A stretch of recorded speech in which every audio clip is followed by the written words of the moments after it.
Hello and welcome to round 7 of the GPVWC Formula Challenge here from Montreal in a very, very wet Canada, it would appear.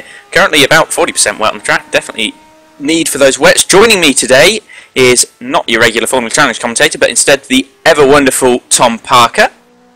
Hello everybody, it's nice to be doing Formula Challenge, just my hat trick now. I've commentated in all 3 series in GPVWC this year, so happy days. Yeah, and we've also got a newcomer on the cameras as well, and that's Lewis Redshaw. We'll be hoping that he gets to grips with things fairly quickly today, as I'm sure he will do. Currently got a private qualifying, which wasn't expected, but it's something that these guys are used to after Monaco. Currently leading the way is Mike Schroten on a 1:34.0, closely followed by the ever-quick Emmanuel Gaxella, who will no doubt be trying for pole and another Race 1 win. Yeah, you got Fiddick in 3rd for Simink at the moment, with Gav Mason, our Race 2 winner from Monaco, currently in 4th, just a couple of tenths behind. Looks like you've got roughly the top 6 at the moment who are doing well, but I think they've all done more laps, and the more laps you get done on these wet tyres in these sort of conditions, the quicker they get. So I'm fully expecting to see Mike Schroten's time beaten before the end of this session. We've still got a good 9.5 minutes to go. A few server issues for people at the moment, Tom Parker included. He's just going to hop back in when he can.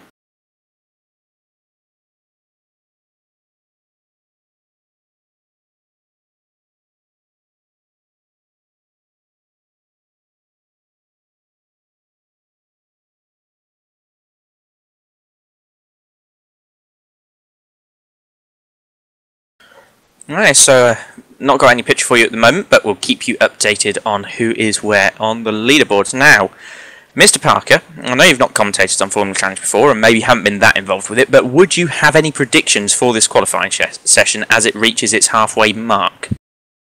Well, as always, you've always got Gaxella, Fiddick, Mason, Monroe, Code, they're all very quick, but time from Schroten is actually pretty damn impressive. Goes over the line, he's actually improved it to a 33.8, so Mike Schroten is actually looking like a pretty good bet actually at the moment. Maybe not for pole, but for definitely a very good position. As Ben Warren's moved into 3rd day, he's another one who's was actually joined today, first racing Formula Challenge after stepping down from Super Cup, so Ben's looking pretty handy here as well, so it could be anyone's game really. Obviously with it being wet, it's thrown wide open. Yeah, I know prior to the session, in the practice, Mike Schroten was begging for a bit of rain in these sessions here as Gary Lennon pushes his way up to 2nd. Nice time there. Still a good 3.5 tenths off of Mike though. But yeah, Mike Schroten was saying that he really wanted wet conditions, which leads me to think he might have his car set up for this sort of a track, which is brilliant that it's rain now in qualifying, but he is really, really going to have to bank on it doing the same in the race. Otherwise, I imagine his setup's going to be way too soft and he'll just go backwards. Yeah, but then he's obviously done his homework. The not the broadcast, sorry. The prediction for the weather was it to be raining at some point this weekend. Obviously, it might only rain in qualifying, but if he gets the pole, well, he can claim he's got a pole position, can't he? I mean, no problem with that, as hopefully you'll be getting picture back very, very soon as Simrace TV has just entered the game. Mike's actually upping his time again by half a tenth, so Mike's actually getting quicker and quicker, as you said, Oscar. Yeah, it's what I'd imagine to happen, and I know that I've got a couple of drivers out there and I've given them instructions to put in enough fuel for the entire session at the moment, because you just need to keep turning laps on this wet tyre. It just gets better and better beyond roughly 35% because it won't overheat, but it'll just heat up enough to start finding grip. Not only that, but you'll get more confident with the grip levels out there as Mike Schroten improves once again to pull half a second clear of everybody. Yep, so doing a very good job. It's a bit of a slide there in turn 1, but a very good job from Mr. Schroten there.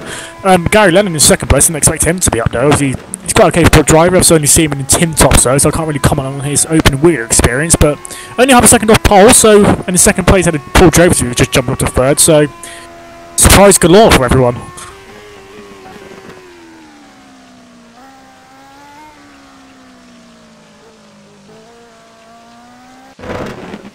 Yeah, another couple of surprises up there, both the Royal Blue, as Jack Nichols straight to pole, about 2 tenths clear there of Mike Schroten. Surprise one there for JRT.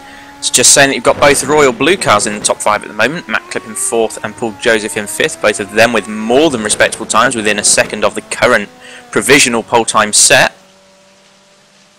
Manuel Gaxella, I'm just going to have a look. Is he still circulating? He is now, but I think he must have gone back to pit lane, so he might have had an accident. So that'd explain why we've not seen Manuel Gaxella improving. Yep. Mr. Redshaw has just informed us that he did have a bit of a spin at the hairpin, so he's not finding it so smooth out there, Mr. Gaxella, obviously, who's dominating the series this year at the moment, so not finding it so swimmingly at the moment. We actually saw back at A1 ring during the race when it was wet there that he actually had it more than one spin whilst he was in second place, and actually had himself a bit of a nightmare on that one. So maybe Gaxella not as comfortable in the wet as many other people. Yeah, but I mean, some people aren't. I mean, I myself, maybe I'm a little bit more inclined to be a bit more wet weather, but some people just aren't. Maybe Gaxella is one of those people who just can't handle the wet conditions, whether it be, obviously he's a very talented driver, so in the dry he's absolutely untouchable, but maybe he just hasn't got the confidence in the wet, maybe he just can't find the right setup. It's a lot of different things that can affect it, really. Well, it's also fair to say that most of these guys, I mean, take Emmanuel Gaxella for example, loads of R-Factor experience, however, not used to having rain in R-Factor. So all of the grip values that he would normally expect to come back through the wheel, that he's just much more attuned to than maybe some of the newer drivers, they're not there anymore. So it could just be to do with the fact that he's not used to it, and the people that weren't used to R-Factor anyway are at an advantage because they're going to be able to retune themselves more quickly to conditions like this. Yeah, very, very good point there, as Westphal for Logix Razor Motorsports has gone to second, so he's only actually just under a tenth off Mike, so there's going to be a few surprises in the top 5. I mean, there's not a single name in there I would expect to be in the top 5. No offence to them, obviously, but the top 5 is looking very mixed up, and it's very nice to see it mixed up. There's Sean Stroud's in 11th place, but obviously with people joining and rejoining, can't really tell who's where. Indeed, and you've also, bear in mind, Jack Nicholls actually went 2 tenths quicker than that time with the 33.4. He's currently disconnected from the server as people hit issues, and as Gaxella goes off at the second chicane. Yeah, but does seem to be struggling a lot in the wet conditions, so maybe he's banking it on it being dry. Maybe him and Mike's have a bit of a fist fight before the start of the race. He goes wide at the hairpin again. It looks like he's really struggling with that the to me looks like tyres. A completely dry setup. It's understeering on the entry and oversteering like you would not believe on the exit, so really, really struggling there. Yeah, so that's another point I was wanted to get onto. Setup for this track. Do you go for a low downforce and absolutely destroy Sector 3 and part of Sector 1, or do you go for Sector 2 and the high downforce? What would you do at this track? Well, I can tell you what I have done, because I've built a setup for the car, and I've actually gone the high downforce route. And if you get the gearing right, obviously you do lose out on the back straight, but in terms of qualifying, in terms of if you get yourself some clean air at least, it's pretty good in Sector 3 as well, but then you're gaining, I don't know, on quali fuel for example, about 6-7 tenths of a second through the first 2 sectors alone, and you can get about half a second of that taken away from you by people that are running really low wings, but that's just life. That is indeed a Jack Nicholls. Yep, back in the server, 133.4, still your pole position man. So very nice to see some new faces on pole, as he's just going out again for another try. There's another interesting fact for this race, the pit lane for some people is behind the box. So hopefully, like we saw to poor Mr. Brandon Warren in practice, he got disqualified trying to get out of the pits, poor bastard. So, well, let's just hope that the people that are right the way around there aren't using any Apple products to give themselves a bit of GPS guidance. Might end up in a completely different county. They'll end up on the English side of Quebec or something. Very trivial. These guys doing pretty well. I'm not convinced that Gary Lennon is currently the 4th place man. I think, who was it that said a time? I think Fogel actually is in 4th at the moment. A bit difficult for us to follow. Not everyone is on the server that needs to be on the server at the moment. Yeah, not to mention there's a few doubles. What would the server going a bit mental? I think we've got 61 people in there at the moment. Obviously it's only about 50. But as we let the server catch up, hopefully at the end of quali, we've only got a minute and a half left, Oscar, so Jack's looking pretty handy out there at the moment. He is indeed, and I mean, yeah, I'm looking at people further back, and you got Gaxella still sliding around. He's not going to improve. Yeah, and if he does, I don't think he'll be into a pole position.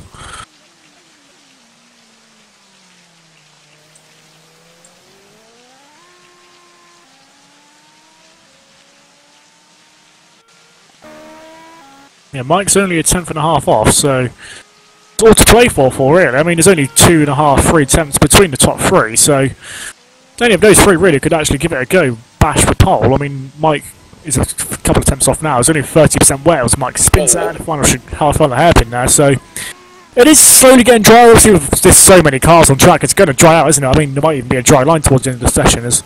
It is, but the main issue with that is to do with the wet tyres actually start overheating below about 30% wetness.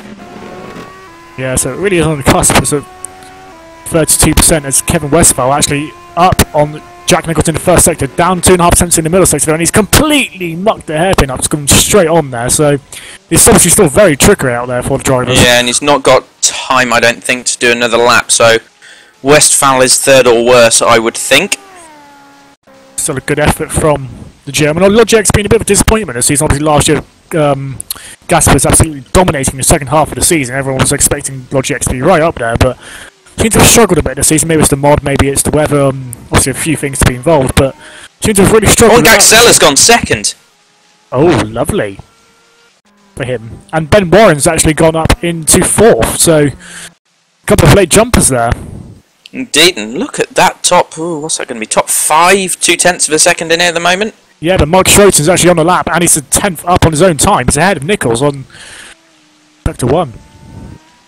So, if Mike Schroeten can keep this lap together, and it doesn't really matter if he's tapped that wall there, provided he keeps the forward momentum, could well be a pole position for him here. Oh, yeah, but he's just up. He's just on his time. He's just half a temp down on Jack. He's got a clean hairpin. The question here is who's running the lower downforce? Yep, it will be a question of who can do that. Yep, Gagler's obviously through the line. Jack Nicholls is coming over the line now, and he's not going to improve his time. So it's a case of where is Mike? This is coming down the hard back straight now.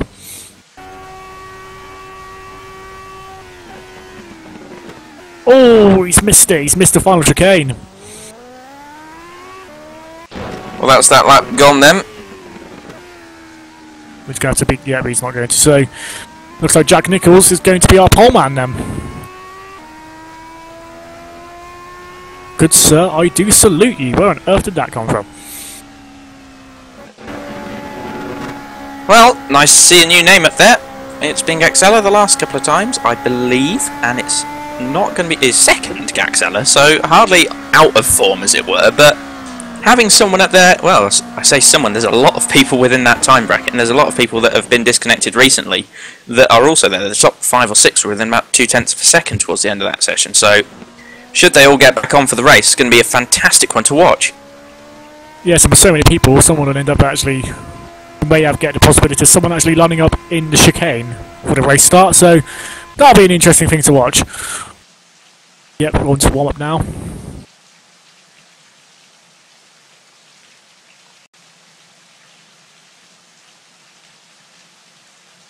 Cool. I mean, Oscar, we would love to give you the order, but can't really seem to give it to you at the moment. Don't know who's where.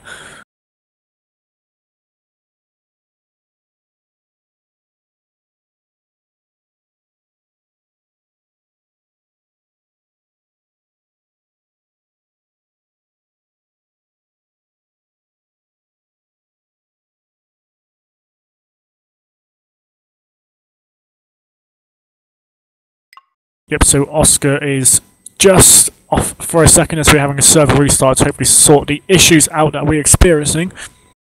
Yep, my iPad has just crashed as well, so we'll just leave it a few minutes. We've got probably going to be about 15 minutes until the race starts. We've got Jack Nicholls on pole, I do know, so good. I think that's his first pole position actually in GPVWC alone, so well done to Jack there. Absolutely amazing time. I think he's come out of nowhere. No one really expecting him to pop up like that.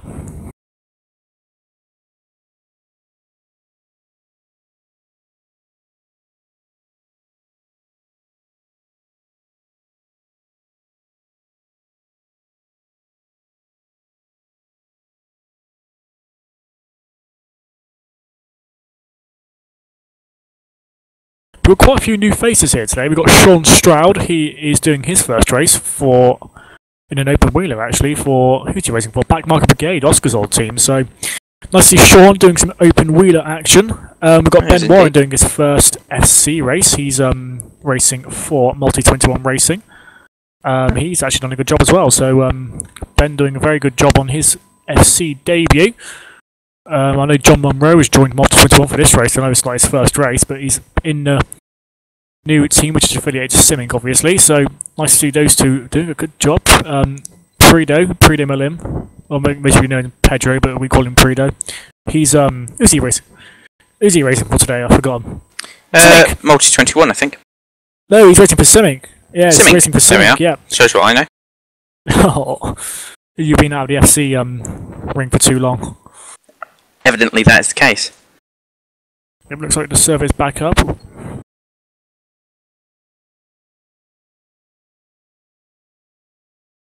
So Oscar, if we do end up having a dry race, what do you expect to happen in terms of order and other racing matters? If it's completely dry, I'm going to say that no one's going to be able to touch Gaxella, and that Mike Schroten is only going to go backwards. Yeah, I'd have to tend to agree with you. It's a bit of a shame, really, because I don't know who Gaxella's closest driver is in FC at the moment. Obviously, I haven't watched it before, but if it's wet, I mean, that could be really interesting. If Jack can keep that pace up in the wet weather, that really could be a fascinating race to watch. Mike Schroten obviously very capable. Yeah, Mike Schroten qualified third, he thinks. I'm not sure, but we'll confirm it as soon as we can. No, I think he's right. I think he got pipped by Gaxella by a couple of hundredths, and he was a few hundredths ahead of Warren. Yeah, I do think that is right. So, yeah, a few people getting their starts. I mean, I'm on board with Ben Warren. He's trying to get his start sorted for the race. Obviously, you have to use launch control. It's mandatory in this series to use launch control for the Formula Challenge cars. That's to avoid pile-ups into Turn 1. So that'll be an interesting thing to see if that actually does cause any pile-ups in Turn 1. With it being such a tight Turn 1 of them leading straight into Turn 2. It's quite a dangerous race start here. So will be an interesting thing to watch as we wait for everyone to rejoin the server. Yeah, I'm thinking that Turn 1 won't be the danger zone. It's going to be people going wide there and coming across on Turn 2. You've then got Turn 6 is another dangerous one, right the way down to second or first gear there for the left-hander. And of course you've got the hairpin as you enter the third sector. All of those are going to be danger zones for crashes, not just at the beginning of the race, but all the way through when people try and make passes. Yeah, but also the final chicane, I've seen a few people flip it on those curbs, so we'll be watching for a few Avrolls. Yeah, there's going to be plenty of those. Well, I say plenty. I said that they were not even going to be able to get it round the first corner last time at Monaco, and the Formula Challenge guys proved me wrong by being probably the cleanest bunch there.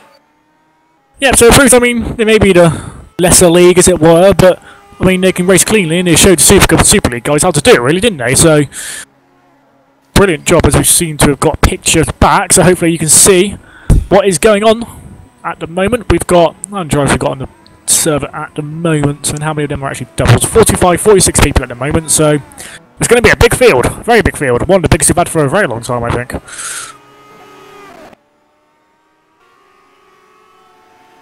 Yeah, it is indeed. I'd say this is probably going to be the biggest field since A1 ring, where we had a starting lineup of, I think it was 42 drivers. Yeah, but I think there's 46, 45 people predicted for today, so it's going to be a big old field for a set of two 18-lap races. Obviously, there's a time limit of 45 minutes in case people end up raining everywhere and everyone keeps going off or something, I don't know. But two 18-lap races for you guys to get stuck into. Hopefully, we've got a lovely few races there. Obviously, race 2, we've got a reverse grid of a number between 15 and 20. Correct me if I'm mistaken there, but there's definitely a reverse grid. We've got low traction control and low anti-block brakes allowed for this series only. So Super Cup and Super League, no aids whatsoever except also clutch. But in Formula Challenge, we give them a little bit of help. Low control and low traction control rather, and low anti-lock brakes. 75% damage multiplier, which is pretty much safe. I mean, if you drive Super Cup cars, if you touch the wall, you blow up. So it's nice to have something. As you and me found out at Monaco. Yes. If you didn't watch, Oscar managed to crash himself out of the lead, and I crashed myself out of a possible second, so we were both very sad bunnies. And then we've also got RFE for this season, so wet weather galore, everyone's enjoying that. So well, everyone says that and everyone moans, oh, it's wet every round. It's like, well, it is actually wet season for most of the countries around the world at the moment, and you know, if it's England, it's always wet anyway. But not only that, but for Formula Challenge minus Monaco, they had quite a few dry races in a row. Yeah, they have actually, and it'd be nice to have them to have a proper wet race, wouldn't it? I mean, it'd be nice to see who can actually show what they can do. The last time they had that, I believe, was race 1 rather, at Malaysia, where it did get all the way to 100% wet. And I think half of the league cried as they tried to go round in the cars, but nevertheless it was fun for us watching. Well, it was like driving on 40% wet in slicks, but you were on wets and it was 100% wet. So it'll be interesting to see, with the weather forecast for today only being average weather, I'm going to say you're going to get somewhere between 10 and 40% on the rain, most likely, and then the cloud movement has been forecast as being low. So I'd also think that you're not going to get any more than plus or minus 10% of the rain that you start with. Yeah, I mean, it could be similar to Monaco, really, from last race, except obviously maybe a bit heavier. I mean, Monaco was hovering between, 0 and 10, but maybe here between 10 and 20. So drivers have got a lot to think about in this race. Going to be very interesting to watch. We've got 5 minutes left of warm-up, so everyone manages to hopefully get back into the race and be able to start it without any issues. At the moment in practice, John Monroe's got a quicker time of 1:26.9, which is actually a damn quick time for even just in the quali. I know in dry pace. In the dry race, I think the best time I saw was a 26.6. So that time, if he's on race fuel, is actually very quick from John. So we could be seeing him challenge up. I think he qualified in the top 10 somewhere, not sure where, but I think it was towards the bottom of the top 10. So we could see Monroe coming through the field as he goes right over the... Yeah, but he's just joined the Wall of Champions, that's for sure. And that car's not going to be feeling too pleasant as it gets towards turn 1. No, he's not even going to try.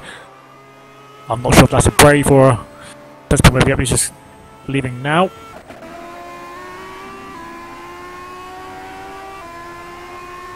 Yeah, he's got quite a gap to the next person behind him. 1.7 seconds back to Franz Schneider for Racing Team Schroten. So, and then Prido in 3rd place with Simic. So there's actually quite a gap. Maybe Monroe has got some hidden pace in that little car there in the Multi 21 Racing Team. So nice to see what he can do for his new team today. Who else have we got as new? We've got Ben Horn, who's actually driving for Oscar's team, Infinity Sports Racing. So that's another new face on the grid today.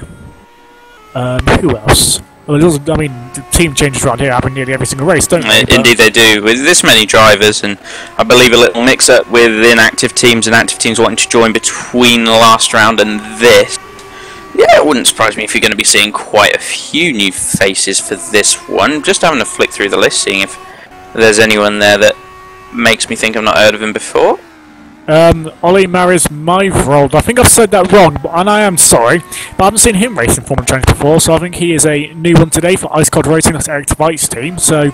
I think Ice Cold might be new today, as it happens. Possibly. I've seen Mike Bell in a few races, so... True. We'll see, we'll never know. Ever reliable commentators as we are. We've got Ollie Woods for Velocity today. Tim Oliver Wagner makes his return for Velocity, so Ben's happy that they've actually got 2 drivers at once, lol 2. Gav Mason for Squire. Jack, I think Jack's had a bit of a... Jack's back today, and obviously he's returned in style somewhat by getting pole, so I think it's a happy return from Mr. Nichols, who's obviously off to commentate Monaco this weekend, but sadly he's doing it in Vauxhall, so have fun with that, Jack. At least you get to commentate on an F1 race. This is very, very true, and I guess in all fairness, it's Monaco, so it's quite expensive, and they can't have everybody out there. But I want to go. Yeah, that is very true. Who doesn't want to go to Monaco? And in all fairness, who wouldn't want to go to Montreal to watch these guys race? We know it's going to be entertaining. I mean, it's entertaining when there's only 30 odd of them, but there's going to be 45 odd today, so that's going to make it even more fun to watch. There's going to be a bit of rain. Good bit of rain. Possibly. Never hurt anyone. Yep, so just got a minute and a half left of the practice session. John Monroe still 1.2 seconds clear of the entire field. Danny Asbury for Rapid Raptor, he's a Gliss 1-2 on a 28.1. So Monroe seems to have, unless that was a quali lap, I don't quite know. I don't know what he's on at the moment, but still 26.9 is impressive nonetheless. Indeed, I'm not convinced he's the quickest on race pace. Again, I still think it might be Gaxella. Yeah, obviously it's hard to argue with that point. Gag's probably the quickest driver in this series, bar none. Obviously Oscar was the closest person to get near him, and he's buggered off to a Super Cup. So how could you, Oscar? Yeah, because that's what a league system is for. This is a career ladder, and if you're destroying everyone with no competition in your tier, chances are you're in the wrong tier. Indeed, and obviously yourself, you've actually managed to get a Super Cup team. You're doing very well in Super Cup. I mean, Super League, you've got a reserve seat as far as I know, so it shows that the career ladder does actually work. It does, and I guess to an extent it works anyway. The vast majority of people, like Gagzella, I imagine, will probably move up next season, and you've got people like Walker, myself, Ranieri, possibly as well, that will be looking at Super League next season.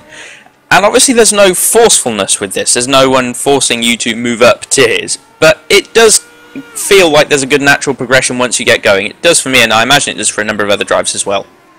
Yeah, but with the rules this year in which a driver can't actually drop down if they've got a contract with a higher team. So, for example, if I was at Woods Racing, which I was, and I'm not allowed to go back down to Super Cup, although I was allowed, but shush.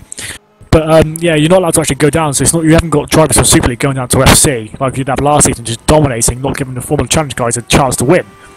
So it's nice to see that every league has actually got it's actually very close to seeing. I mean, qualifying in practice, sorry, it's only 2 seconds between like the top 20. So there's leagues this season all across through the career ladder. It's actually very, very close. So it's nice to see that everyone having a fair crack at the whip as they were. This year's warm-up, it's actually over, so we're going to the race very shortly. Indeed, it looks like we're just waiting for a few people to round off their last warm-up laps. And then we'll have our race administrator for today, who's Dave Carr-Smith, who's going to be pushing this one onto the race.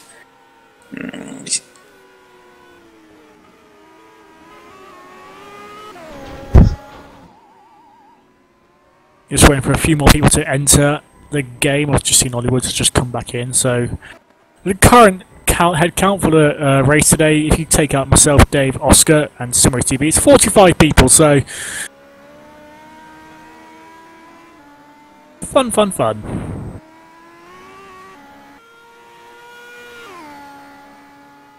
A few people. Sean Stroud is having a bit of fun with who's that? I can't quite see. Fernandez. I think Sean's being a bit naughty again. Yeah, it's not unsurprising. Sean Stroud, known to be the naughty type.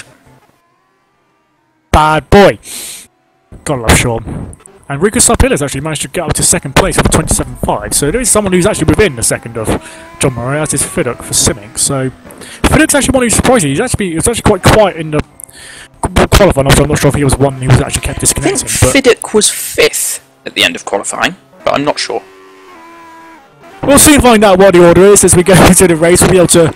So what, if me and Oscar can get through this grid in time before they get to the end of the race, I will be impressed.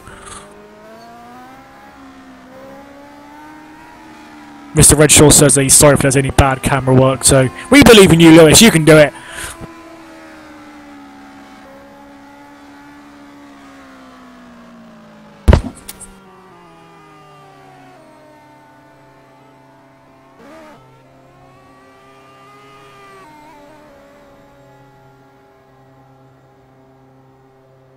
Attention grid, all non-essential personnel leave the grid now.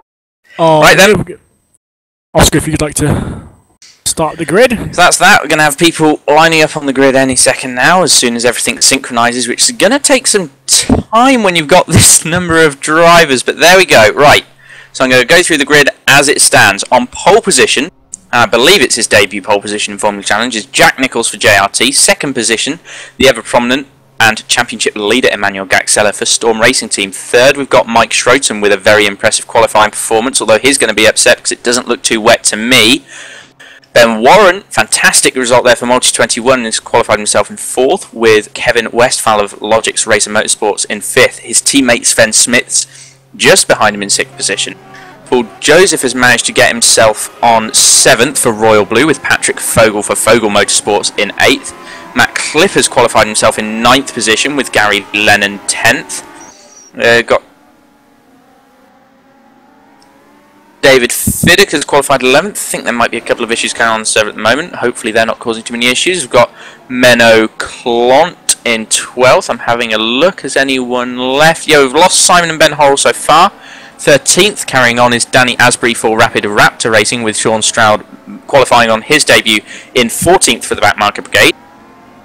Gavin Mason qualified 15th for Squire Motorsports. He'll be hoping to make good of that this race and next race after his fantastic Monaco.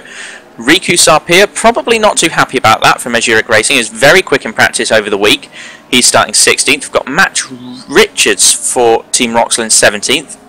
And Franz Snyder just behind him for Racing Team Schroten in 18th. John McLean is for Mesrick Racing is in 19th. And we've got Mikko Yakonen for Tanskan Racing 20th. Thomas Jacobs for United Racers Motorsports in 21st, with Whoopie Hops for quite a way back in 22nd. John Monroe apparently is 23rd position, but I believe he also had a 5-place grid penalty for speeding in pit lane last time out, or a pit release or etiquette. It was something along those lines. We've got Hansco Mebius for WCS Racing in 24th, with Rick Scott for JRT, the teammate to Jack Nichols just behind him in 25th. Cameron Brewster for United Racers Motorsports is 26th, with John Hicken for Infinity in 27th. Ed Williams is in 28th in the Tanskanham Racing car, with Dave Simmons 29th for DS Racing. Chris Williamson has put himself in 30th for Racing Team Schroten, and Scott Sovic is 31st for Optimum. Mike Bell is 32nd for Ice Cold Racing, with David Carter in 33rd for Vortex GP. Ollie Woods has put himself in 34th for Velocity Racing, so good job from Ollie there. William Neron is in 35th, with Alejandro Fernandez behind him. You've got Dimitri Tsioumanis, and I apologise if I've butchered that name, for Squire Motorsports in 37th. Pedro Melim is starting in 38th for Simic, with Thomas Hazard behind him in 39th for Bauer Allen Racing. Calvin Hermser is starting in 40th for Wouters Automotive. We've got Brandon Warren in 41st for Rapid Raptor. Then you've got Ole Marais Movord for Ice Cold Racing, and rounding out the 43 starting cars today is Adrian Norton for Storm Racing Team, so literally at the other end of the grid to his teammate, the championship leader Emmanuel Gaxella, as we line up on the grid getting ready to go for the race here at Montreal. Yeah, we've got a field of 43 cars. Lights come on. That's 3, 4, 5. Oscar, if you want to take us to the first corner. Indeed, away we go, and I'm going to try and follow this as best as I can. Looks like the front two have gotten away fantastically, and Emmanuel Gaxella is actually going to have first position into turn 1. Got a few people running wide further back. You know, scroll through. There's no one having big accidents yet, although that Sean Stroud spinning around is lost a rear wing. Who's that with him as well? It's John Hicken in the Infinity Cars lost a rear wing. It looks like there may have been a pile up further back on the grid, as Sean Stroud's still being mucked about all the way down to about 40th position there. Turn 2, not gone well for him, so there's been an accident somewhere on the grid. Lots of people with rear wings missing. I can see Gavin Mason in there as well for Squire. 3 people out, and that's Dimitri, Scott Sovic and Mike Bell, and that all looks to be through the accident on the grid. Those guys are getting terminal issues, whilst other people have just lost wings left, right and centre. Who's that I can see moving slowly? It's Thomas Hazard for Bauer Allen. He's missing a wheel, so he's probably going to retire from this one as well. Lots of damage going on further back, and I think everyone's managed to get away cleanly after those few incidents on the start line in turn 1. Lots of wings missing. We'll keep you up to date on anyone that pits in and retires. Looking back to the front though, and Emmanuel Gaxella still leading from Jack Nichols. Yeah, I think about half the field haven't got a wing or missing a wing, so a bit of a messy start. Didn't quite see what happened there, but the front half of the field got away quite cleanly actually, so good job from half the field there. I'm not sure Gaxella goes into the chicane for the end of lap 1. Jack was actually keeping pace with him, so Jack's doing a lot better than people thought he would be. Fair play to Jack, as we've got Mike in third, so he's doing good. Oh, and there's been a crash further back, and it looks like Asbury's in the wall, and you've got one of the Royal Blue Racings as well. Oh yeah, but I definitely saw a few cars off there. Oh, I've got a lot of people coming to the pits. Can't quite see with the pit garages. Camera's not the best one for this track, but Adrian McNaughton's actually gone up from 43rd up to, where's he going to end up? 18th, 19th, 18th, yeah, so good start from Adrian McNaughton up, 25 places. That's definitely got to be a start of the season. Indeed, and he's still got all the bits on his car, so he did a better job than most of other people. He did indeed, as we got a stop-go penalty with David Simmons. That must be for jumping the start. Unfortunately for him, he's up in 16th place, but come on, put her in the pits. Fogel actually hasn't got any wings on his car, and he's still out there, so Fogel was obviously not affected too much. He's actually lining up a pass and Gav Mason, so... Gav Mason without his front wing? I think Fogel's car might be a bit better, actually. Yeah, but he's gone straight past him. He's actually turning in. Oh, no, he's not. No, oh, he's come out. Oh, he's just avoided Gav, so... Mayhem here at the start of the Montreal Grand Prix. Fiddock, Smits, Warren and Westphal all in a lovely little train there from 4th back to 8th. Back to, 8th, so Matt Clip on the end of that train. So we have got a nice little battle going on for 4th place. With Mike Shruton not too far up the field either, so... Indeed, yeah. About 4 cars involved for that, and is that the royal blue of Matt Clip in the background who might be able to close on to the back of this one as well? Nicholas Vogel takes 10th place without his wings as Gav Mason goes into the pits, so Vogel doing a good job and actually managed to keep that car on the road. He's doing a very good job. As Fiddock's overtaken Smits for 5th place, and he's lining up a move on Ben Warren going into turn 3 but can't quite make it stick too far back. But yeah, Gaxel look at running away from Jack. Has got 1.5 second gap at the end of that lap already. He's coming up to lap John Monroe with Jack, so John without something. Oh no, he's got all his wings. That's my game. I'm being a bit laggy, but yep, Gaxel I think he might have made a pit stop away. Yeah, he must be. He's already a lap down. And Warren almost getting passed there by David Fiddock, and those I believe are sister teams, as it were. Multi 21 and Simink. Yep, I think Mods 21's the baby version. As Fiddock has a look up that we can't quite do, he's got a battle for 2nd place between no one. Lewis, you lied. It's just Jack Nichols moving past John Monroe, who is a lap down in the Multi 21 Racing Team car. Yeah, but as we come down to the chicane for the 3rd time, looks like the battle for 4th place has actually broken up a little bit, as Ben and Fiddock been battling a little bit. It seems to have got a little bit of a gap for Westphal ahead to run away. That's all, although Ben's made a bit of a hash of the exit there, and Fiddock's got a great exit. He's going, he let me dive into the slipstream already, so Ben's going to try and look to overtake that place back from Fiddock, but he's a bit too far back, I think. So Fiddock makes a good place pass there for 5th position, as Smith's now all over the back of Warren, so with Cliff just behind him as well. So the battle for 5th place really is hotting up between these 3 or 4, so could be interesting to see what happens there before the end of the race. Look at that, he's streaking away now.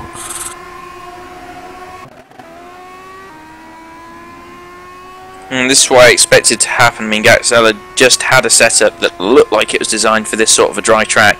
He's making the most of it. He had a fantastic start straight around the outside of Jack before they even got to turn 1, and now he's just going to make the most of it and pull away, as I believe Mike Schroten is actually pulling his way onto the back of Jack Nichols at the moment. That gap's come down quite considerably as well, only half a second at the last sector.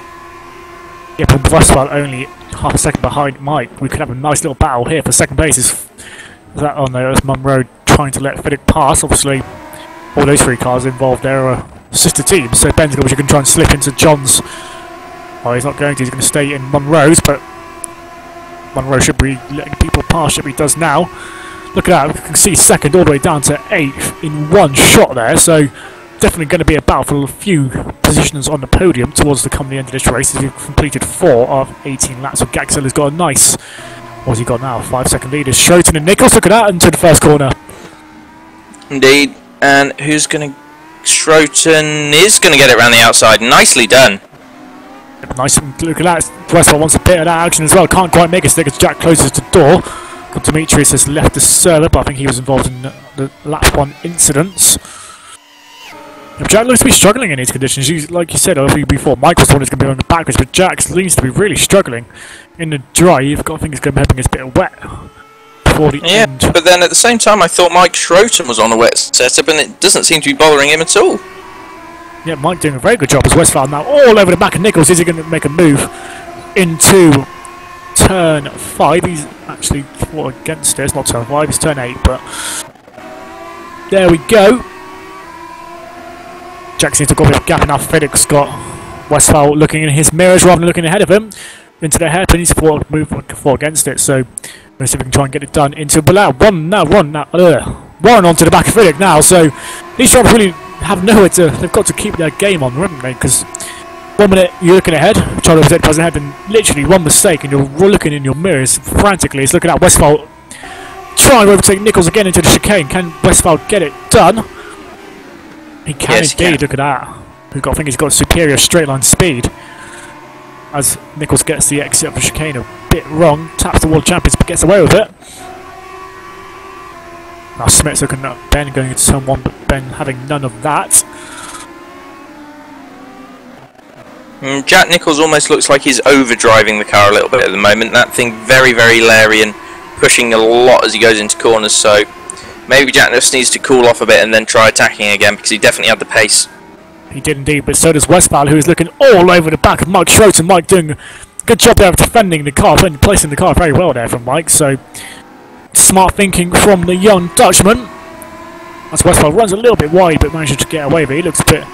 He's got quite a high ping now, 700 plus, so Westphal looking a bit leery.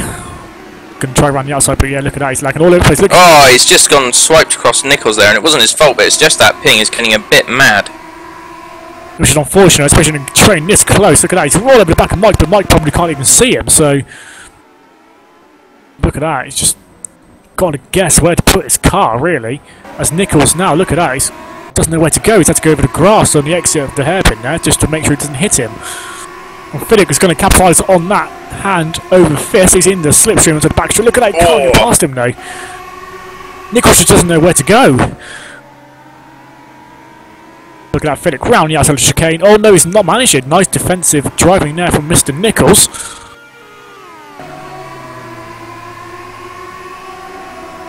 Nicholls looking like he's either got high downforce or non-optimised gears at the moment. Oh, and he's gone for a dive on Westphal, and that's worked nicely for him. Good move. And Phillips taking advantage of that, gone around the outside of him, can't quite make it stick. Westphal's ping was back down, but he's gone back up again.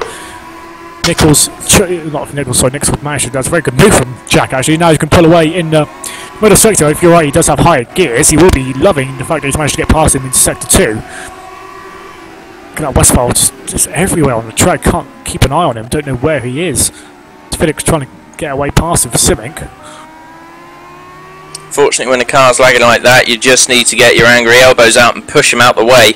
You cannot make a clean pass, so you may as well just get it done. There's only going to be an instant caused if you don't. I'm being told that Patrick Fogel for Fogel Motorsport in 10th position has lost a rear wing and a front wing. In fact, he's just got nothing on the car. Although, didn't he have nothing on the car a while ago? He did, and he's actually managed to stay out, so he's doing a damn good job there in 10th place. Suddenly everyone up, but he is still keeping his own, isn't he? Yeah, the times aren't horrendous from that car at the moment, and I bet his straight line speed is impressive. That's probably why he's keeping them behind him all. If he just places it right on the exit of corners, he can just pull away on the straight, and there we go.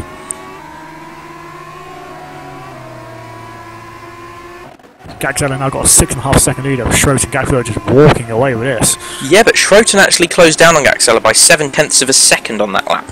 I think Gaxella had a bit of an issue lapping Sean Stroud. They were very close. I think Sean had quite a bit of lap traffic. Mike's actually coming up to it now, so definitely a lot of traffic for the people in second, down to 8th very shortly. As Westphal and Fiddick still fighting tooth and nail for 4th place.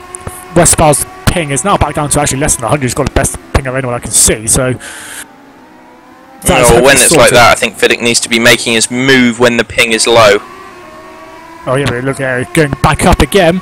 He's in the slipstream, but he just can't seem to get the move, make a move stick. He's going up to the inside there, but Westphal places his car so well. He just places it in the middle of the track, and Fiddick's got nowhere to go, but Fiddick's got a good run out of that corner there. He's going to be sticking up the inside, just maybe go on the outside of the hairpin. He's fought against it. And dive up the inside. Is he going to get it done this time? Breaks a bit later, and he does get it done, but will Westphal get the cutback? No, he doesn't, so good move there from Fiddick. Got it done whilst Westphal's ping was low, so maybe now Fiddick can run off and try and get a third position from Jack and Mike.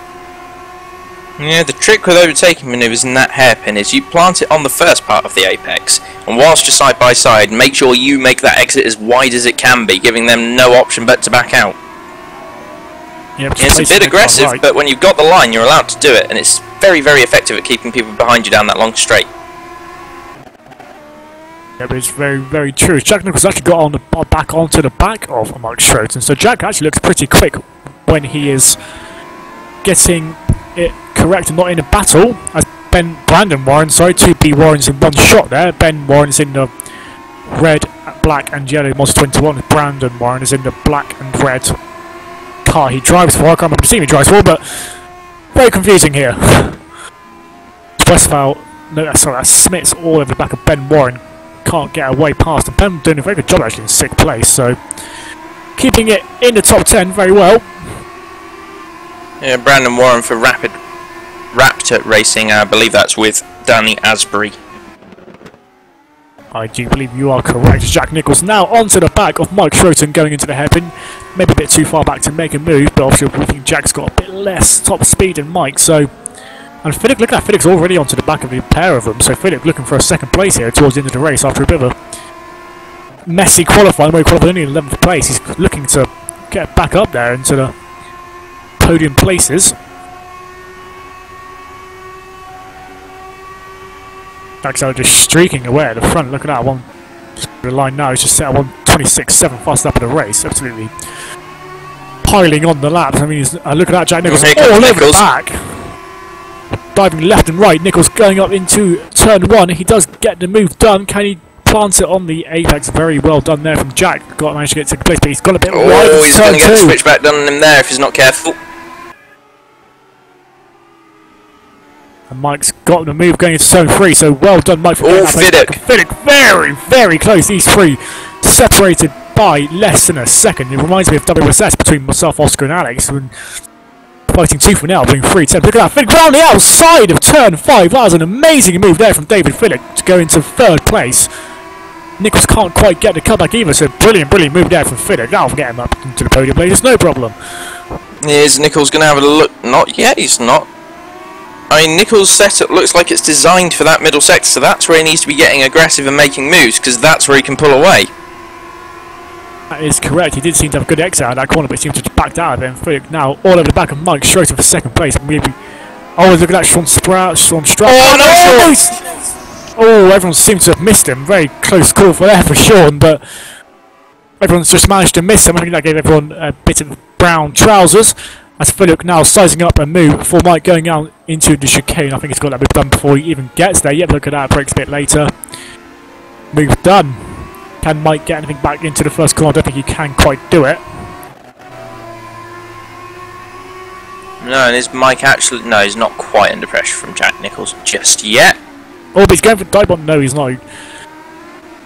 Just thought he was going to go dive now, but he did think better of it in the end. We are now... Oh, and Jack Nicholls having a big moment behind, so that he's lost that fight for at least the next lap. Yeah, but he's coming up to the tight twisted section of Sector 2. He's took a lot of curb into turn 3 there, so Jack really pushing that car as much as, like you say, maybe he's overdriving a little bit as Westphal. There's only a second off him, and maybe looking to capitalise on any errors that do come top 4's way. Ben Warren and Sven Spitz still battling over 6th place. Ben doing a very good job of keeping him behind. Matt Cliff's actually catching a pair of them up, so Matt may be on a mission. I think Patrick Fogel decided to finally go into the pit. I can't quite see him in the list there. He's down 21st, so Patrick Fogel, after doing such a great job of keeping that car and pointing the right... Well, he's got some wings now, I think, actually. My game's just updated, so Patrick Fogel finally came in for some lovely fresh wings. It's actually put Major McNaughton up to the 10th place, so Adrian McNaughton's actually made 33 places in the space of 10 laps. That's a pretty good return, isn't it? Indeed, and looking further back, John Hicken just lost his wing again, trying to overtake 2 people at once, so front wing gone for John Hicken. It's going to ruin his day. That seems to be having a bit of a mare today. We've got 36 people still in the race. David Carter, your final runner. We've lost John McLean, and we've also lost Alejandro Fernandez, Danny Asbury, Thomas Hazard, Dimitris Shumanis, I'm sorry, I butchered your name, Scott Sovic, Mike Bell are the retirements we have today. We've had a few people leave the game as well, so unfortunate start for those drivers. Fortunately got race 2 to try and get back into the swing of things. Philip, look at that, Philip's put a nice gap out on Mike already, so Philip looks to have got 2nd place at least assured for now. Mike's also got a bit of a gap back to Jack, so it looks like the battles we had earlier on have all actually fizzled out, as Ben White's even got a bit of a gap on Sven Spitz now, so everyone seems to have been keeping their pace for the last 7 laps of the race. We've actually got a battle for 11th place between Paul Joseph and Gary Lennon. Gary just on the back of him, coming up to lap Sean Stroud and Chris Williamson, so hopefully these people get out of the way pretty soon. Sean's not in the battle. Look at that, Paul Joseph. Oh, Paul Joseph taking a bit too hasty trying to get past those lap cars, and I would say that's a bit more forceful rather That's than... given Lennon the position. That was all on Paul, really. I mean, yes, the cars in front have to get out of the way, but if you go and make the dive bomb on them like that, that's you committing to doing something, not them, and it's all your fault if you spin. Yeah, and with Chris and Sean actually battling for position, you can't expect them just to jump out of the way so quickly. Or to trust the back markers. I mean, that's... There's blue flags, but they're not stupid. Yeah, I guess a fairly big story is Adrian McNaughton, 10th position, closing down on Menno Klomp for 9th, started in 43rd place. I think I'm not sure if we'll be able to get any more places from that, as Matt Clip's actually 8.5 seconds up the road from Menno, but definitely for I think Adrian must have had a few qualifying problems, obviously qualifying last, not like Adrian, but yeah, he's definitely made the most of having these start accidents and getting through it all, so well done to Adrian, doing a brilliant job there for Storm Racing. Sven Smith's actually on the back of Ben Warren again for 6th place, so that battle looks to be yeah, I was about ignited. to say, battle for 6th. 12 laps to go, still got 6 laps left to make a move as Ben, ooh, that's a bit of a moment in chicane there, but he holds it well. Sven Smith's all over the back of him going into the hairpin. Will he get a move done? Into the hairpin, there's a yellow flag up here, I don't know what that is for, but Sven makes the move, or he doesn't make the move this time. But it's steering angled, I don't know what that yellow flag is actually for, so... gone now, whatever it was. So Sven Smith's on the back of Ben Warren going down into the chicane for 6th place. Those very, very long back straights seems to last forever on one of these cars. I think Menno Klomp's actually had an accident. Oh no, he hasn't. That's me being silly. Sven Smith doesn't make it move into the chicane this time. But Adrian McNaughton's made his way past Menno Klomp for 9th. Yep, looks like he just powered straight past him. Just got Barracks out of the chicane, out of heaven. Sorry, planted it on the chicane. Brilliant move there. Bringing on now up into 9th position from 43rd. Brilliant job.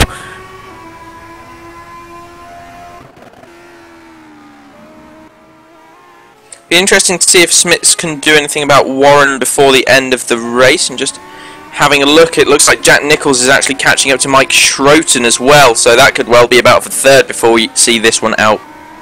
Yeah, at least that gap between notice seems to be seesawing quite a lot. I mean, Jack had a bit of a moment earlier on and lost ground, but he has caught back up to Mike. He's got a fastest lap of a 1:27.2 compared to Mike's of a 1:27.6. So Jack is the faster driver should he eventually get up to Mike and eventually make a move. We've got Westphal on 27.4 behind him. Not too far behind, it's only a second and a half, so we can't really count Westphal out of this battle yet. I mean, we've still got 6 laps to go, so everything to play for that final spot on the podium. Sven Smith, oh, got it a bit wrong under braking there into the hair, but he hasn't lost too much time, but just clipped his left-hand wheels onto the grass as he was entering, and obviously you can't really do that in an open-wheeler car.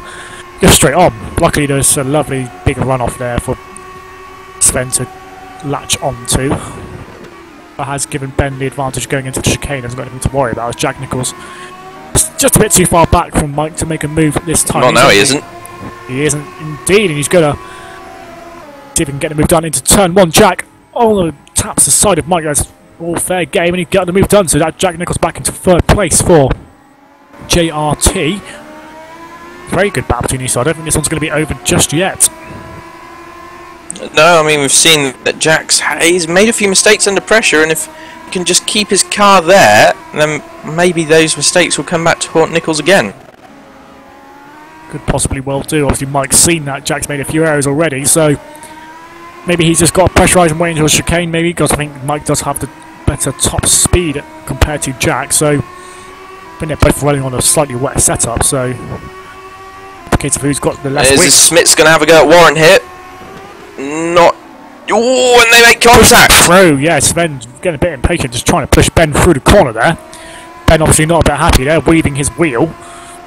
Understandably so, I'd be a bit annoyed if that had happened to me. We've got a 3-car battle for 3rd place, look at that. Schroten, Nicholls and Westphal practically go side by side through the hairpin there. Must have been a mistake from Nicholls off camera then.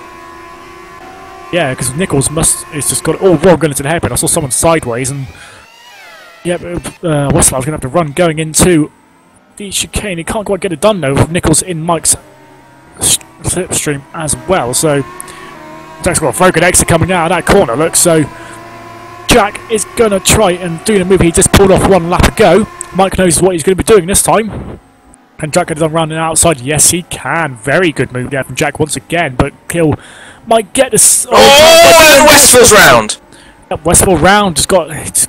Oh, and he's nearly hit. Oh, it's almost hit his teammate there. Look, comes out and Ben managed to avoid him, but Sven very close to wiping Kevin Westphal out. Matt Clip nearly got on the in on and. Oh, and Nichols is weaving left, right, and centre with Schroten behind him at the moment.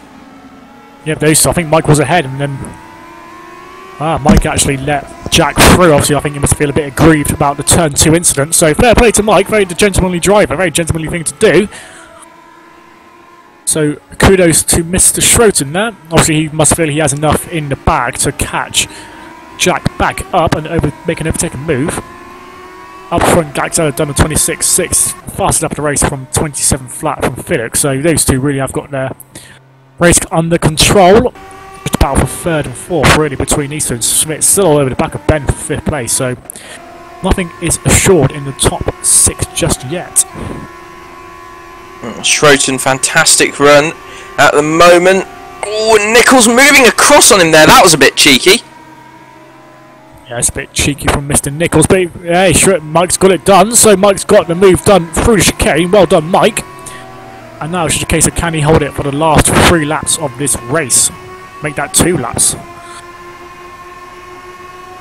And Smith's all over the back of Ben again, but Smith doesn't seem to have the killer instinct when he needs it. Ben putting his car in all the right places. Obviously, Ben has been around GPVWC for a few years now, knows exactly what he's doing. A good run for Multi-21 Racing today. And then Jack still just a bit off the back of Mike, but he is coming into the sector where Jack seems to be quite strong. Look at that, he's already made time up on that corner alone, so nothing is over yet for that final podium position.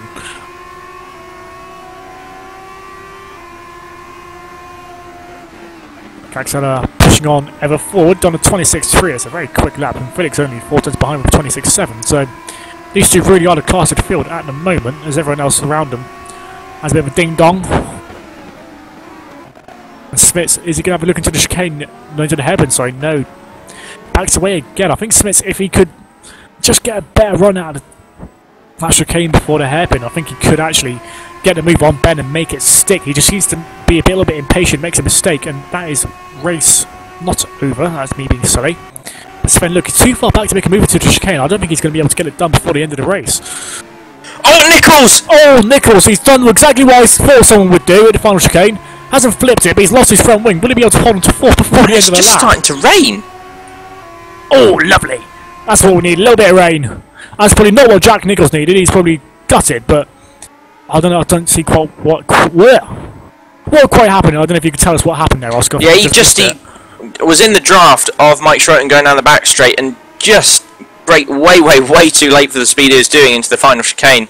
Ended up oversteering and collecting it over the second sausage curb, which left him about 6 feet in the air and nothing to do but hit that wall.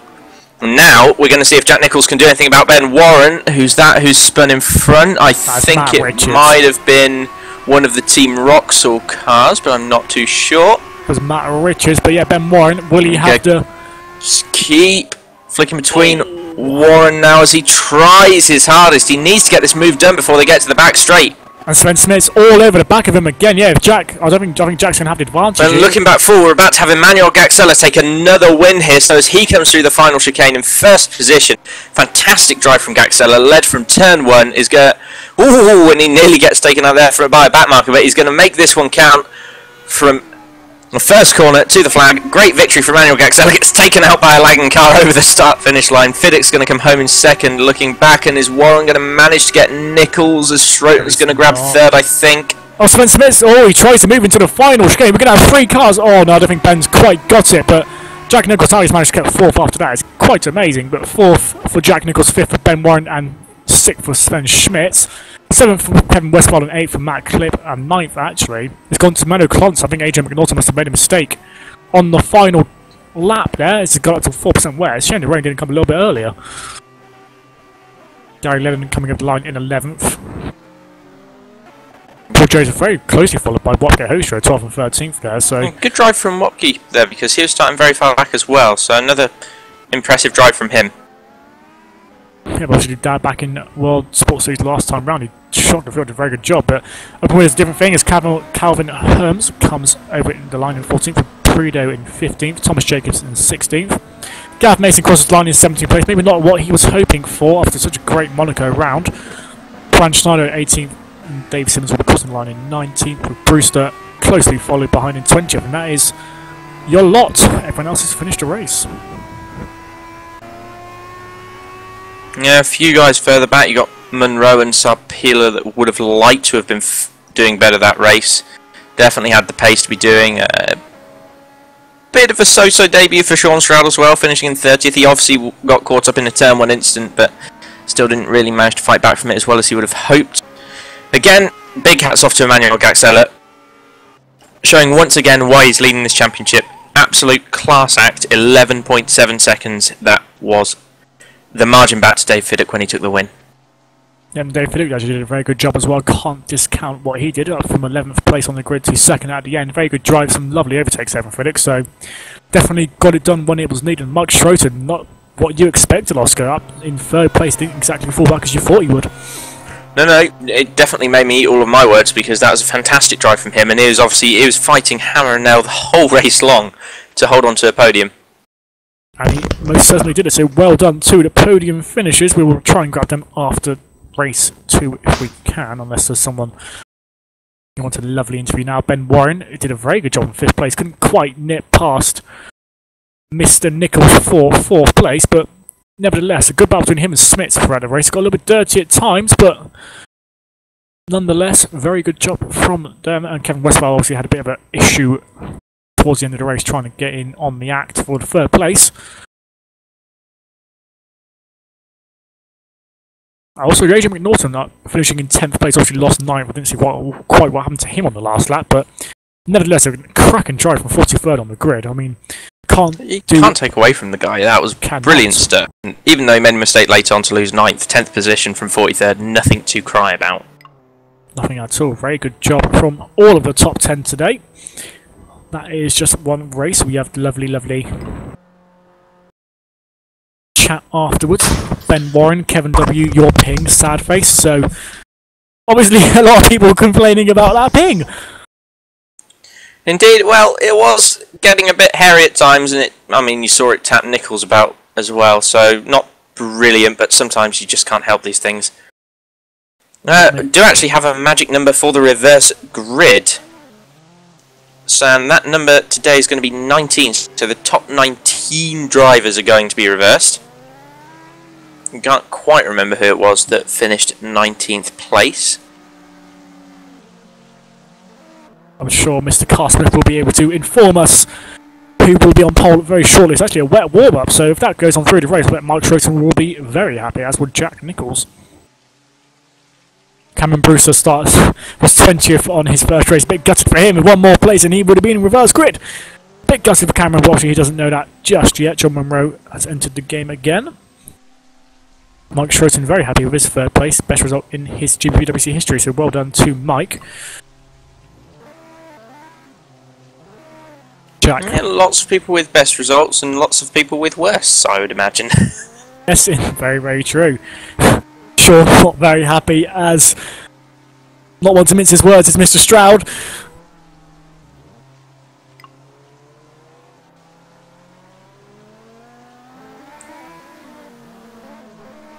Oh, good lordy. This is why I love a few things there. There's still got drivers entering the game, and we've got 10 minutes of warm-up here. With the top 19, I'm going to have a look now to see if I can find that. Right, so I'm going to go through the list that I've been given here, and this is the one top 10 or so drivers for the grid next time. Dave Simmons has got himself on pole position with Franz Schneider getting 2nd. Gav Mason is going to be lining up 3rd with Jacobs 4th. Pedro Mellem is going to be 5th with Herms as 6th, and Whoopke Hoekstra has managed to get himself 7th on the grid. Joseph is going to be, I think that's 8th with Lennon 9th and McNaughton in... no, McNaughton must be 9th and Lennon must be 8th. There we are. Yep, so top 19 reversed. Dave Simmons is going to be getting the pole. We'll see what they can do from that part of the grid. Whoopke Hoekstra probably very happy with that, starting in the top 10, as will Pedro Mellem. Sure, those two will hopefully be aiming for better things. Dave Simmons on pole, so ought to be fun, fun, fun.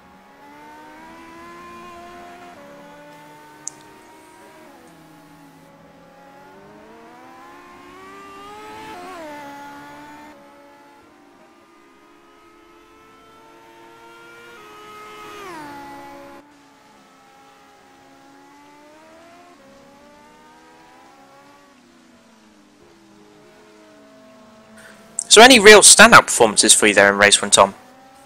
Well, obviously McNaughton, excellent job. Probably my driver of the race, actually.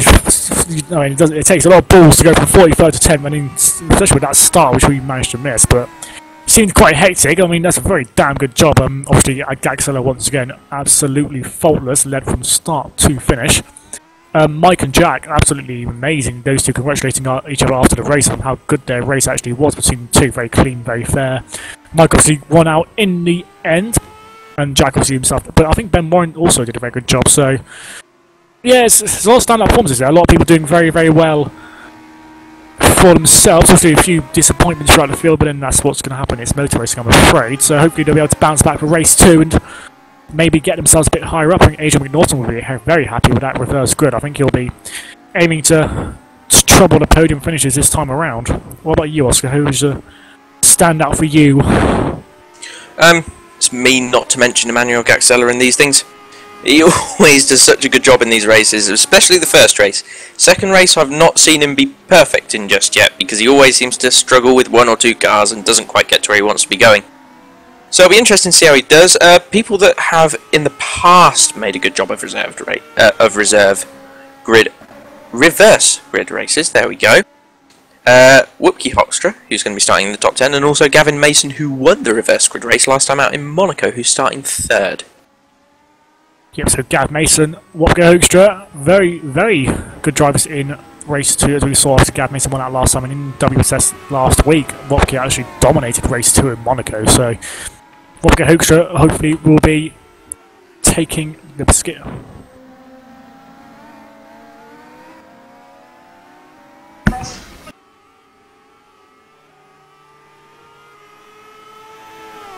So Ben Horrell back in the game. He's disconnected before the first race, so a bit of a shame for Ben. He was trying to make his debut today. Hopefully he'll be able to do that this time round. Indeed, I think Horrell was one of the guys that timed out as they're gridding up, so very unfortunate for him. Yep, hopefully he will be in on the action this time round to make his debut, I believe, in GPVWC. Obviously back in the LFS days, he was in the same team as us two, Oscar, at one point, so isn't one who's new to our race. I think he's new to R Factor, but nice to see some new faces in GPVWC. If you yourself want to join us at this lovely, lovely league, as long as you're not Govan Keeney pretending to be someone else, it's gpvwc.com. Oh no, it's not, is it? No! We've changed. It's en.gpvwc.com if you are English, and if you would like a Spanish website, it's es.gpvwc.com. So join us on there, sign up to the forum, give us a say hello to us, and hopefully you'll be able to get a driver. I know there's a few teams in FC and Super Cup looking for drivers, even a Super League seat going at the moment, so if you think you've got what it takes, I mean, he's a brilliant comedian. Got a World Sports Series seat if you want it. Some lovely, lovely people. If you want to just join and have some fun, join us. It's a brilliant league. I think Oscar, myself and Lewis will agree. It's a lovely place to be, so come on, join us. We've got World GT next week at Nürburgring, so that ought to be new. World GT, only one race a month, but that ought to be fun. And then tomorrow, obviously, we've got Super Cup at Montreal with your commentators will probably be Nick Rowland and a Phil Cullen will be joining you tomorrow. And then on Thursday, we've got the Super League, obviously the main event of the career ladder. Hopefully with Simon Smith and Ollie Woods will be your commentators for them. But first, we've got a lovely race to do. In the Formula Challenge, we've got 3.5 minutes left of this warm-up session.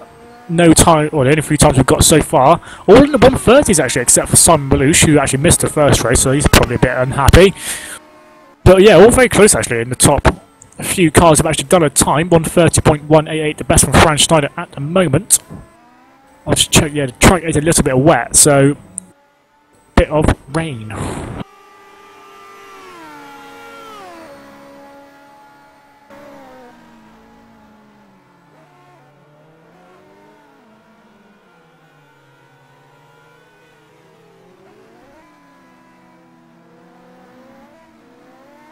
a little bit of banter there in the chat. It's nice to see. Drivers all getting along. It's a very big field out here, so the fact that they can all keep their heads cool and have fun is actually quite nice to see. It's more than you see from some of the higher up leagues, it's fair to say. Yeah, I think it's safe to say Formula Challenge is a lot more laid back than say Super League or Super Cup, obviously. This drivers there trying to have some fun, learn the ropes. Obviously, Andres Waters in Super Cup. I mean, before this season, he was absolute complete rookie, and I would actually advise you go to his YouTube channel and watch some of his videos. For somebody who's very new to sim racing, he's actually got an absolutely brilliant attitude towards it. So, if you're someone new who wants to join sim racing, look for Andres Waters on the forum. I can't remember what his YouTube name is off by heart, but watch some of his videos, see what he's up to. And obviously, a few people now, some new people to sim racing, so it's nice to see that some new people trying to have some fun. And obviously, it is a great place to be here. I think it's definitely recommended to some people I know. So, come join us. It'd be lovely to see some new faces for Formula Challenge or even Super Cup. So, join away.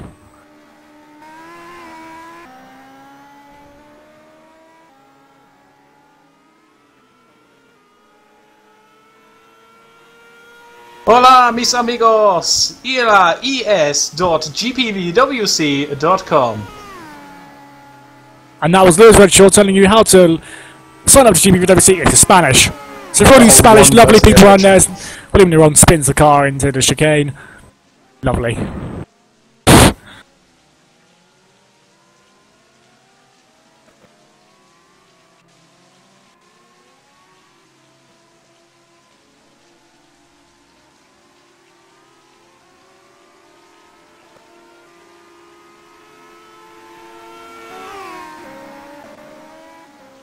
So we've got a minute left before we get our teeth into race number 2 for the 7th round of GPVWC Formula Challenge 2013 season.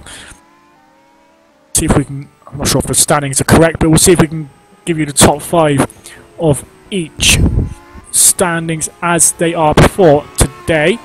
Obviously in the little championship, Emmanuel Gaxella, 216 points, he's got a huge 102 point gap over Ari Niemanen. And then Ryan Gilmore, who's also absent today. So, Ryan Gilmore, who has 88 points, is a further 26 back from Ari, but he himself has not made it here today. Walker Hoaxer will be looking to capitalise on those two absent today. He's in 4th place at 86 points, so he could be up to 3rd place there. Very good job from Wapke, actually. Not many people expected him to be so high up this season, but very, very good job. He managed to knuckle down and get himself on the drop. Thomas Jacobs actually also in 5th place with 74 points, with David very close behind him. So, it's all to play for. Obviously, we are now a third of the way through the season, so still 2/3 of this season to go. In the Constructors' Championship, Storm have got a 101 point lead over Simic, 281 points and 180 respectively. Kajala, I've said that wrong, 142 points in 3rd place, with Optimum in 4th with 100 points and Fogel in 5th with 87. And that will be us going to the 2nd race. And it's raining! Oh, it's raining a lot. It's 45% wet on track. That's the wettest I've seen it all weekend.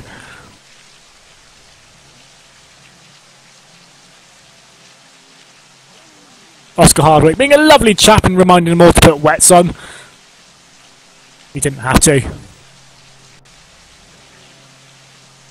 So Dave Simmons starting on pole for DSR Racing this time round.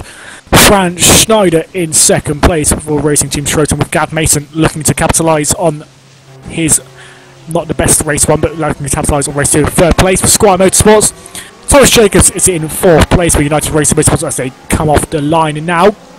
Pedro Malim in 5th place for Simic Motorsport, with Calvin Herms in 6th place for Waters Automotive. Rocky Hoaxshow looking to push up through the field in 7th place of Optimum Sim Racing, with Paul Joseph in 8th.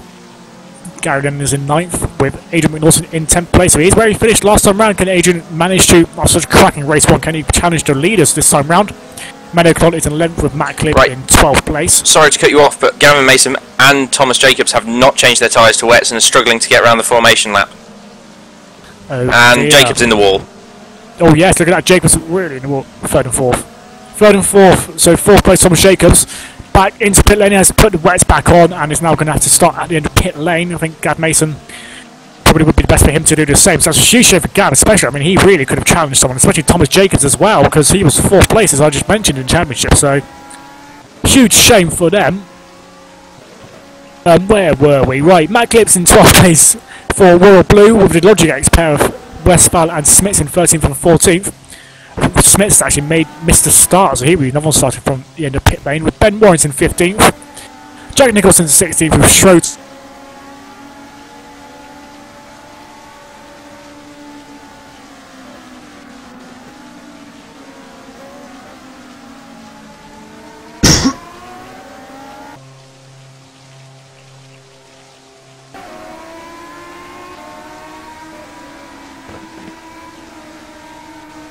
We've got a number of drivers starting from pit lane actually, Sven Smits being one.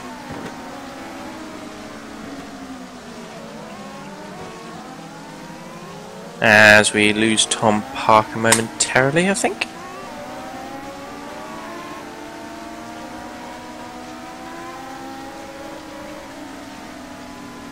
Still got the grid coming around now. It looks like Gavin Mason also pulled off to put wet tyres on his car. Good call there.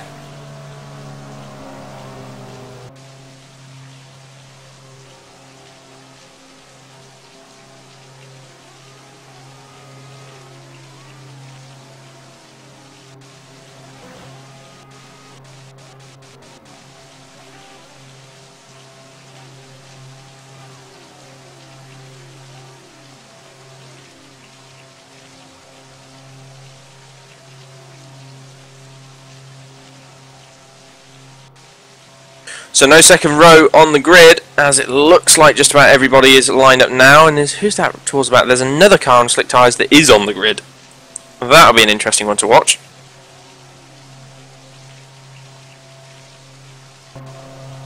So, getting ready for the start now, and has our pole sitter gone?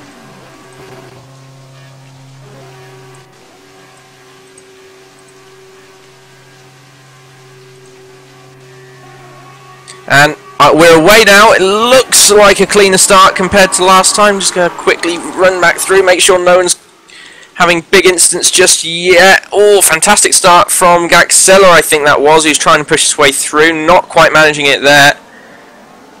Looking further back, and we've got one spinner and a couple of wings lost. Much better than last time, though.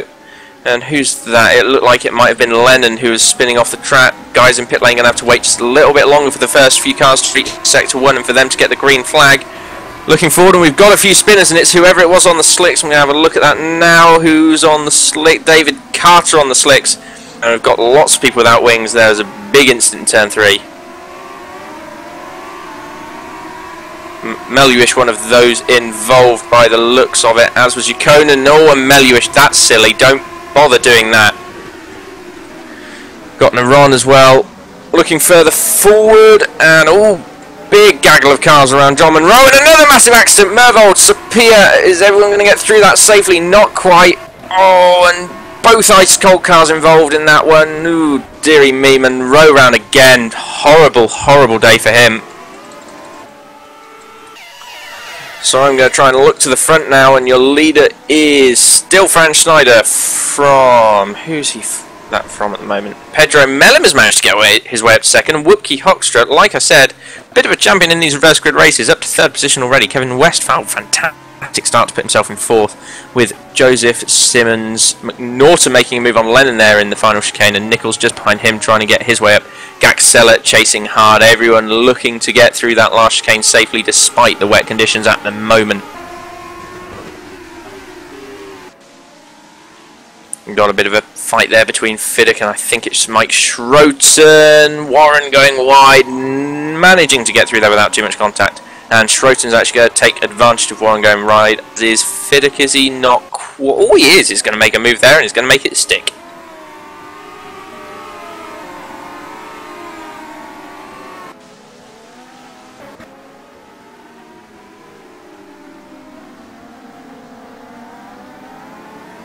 So, we've got, who's that? I'm going to have a quick peek at the order. Franz Schneider currently leading from Pedro Mellem in second. Those two very close together at the front. Whoopke Hoekstra, fantastic start, up into 3rd position.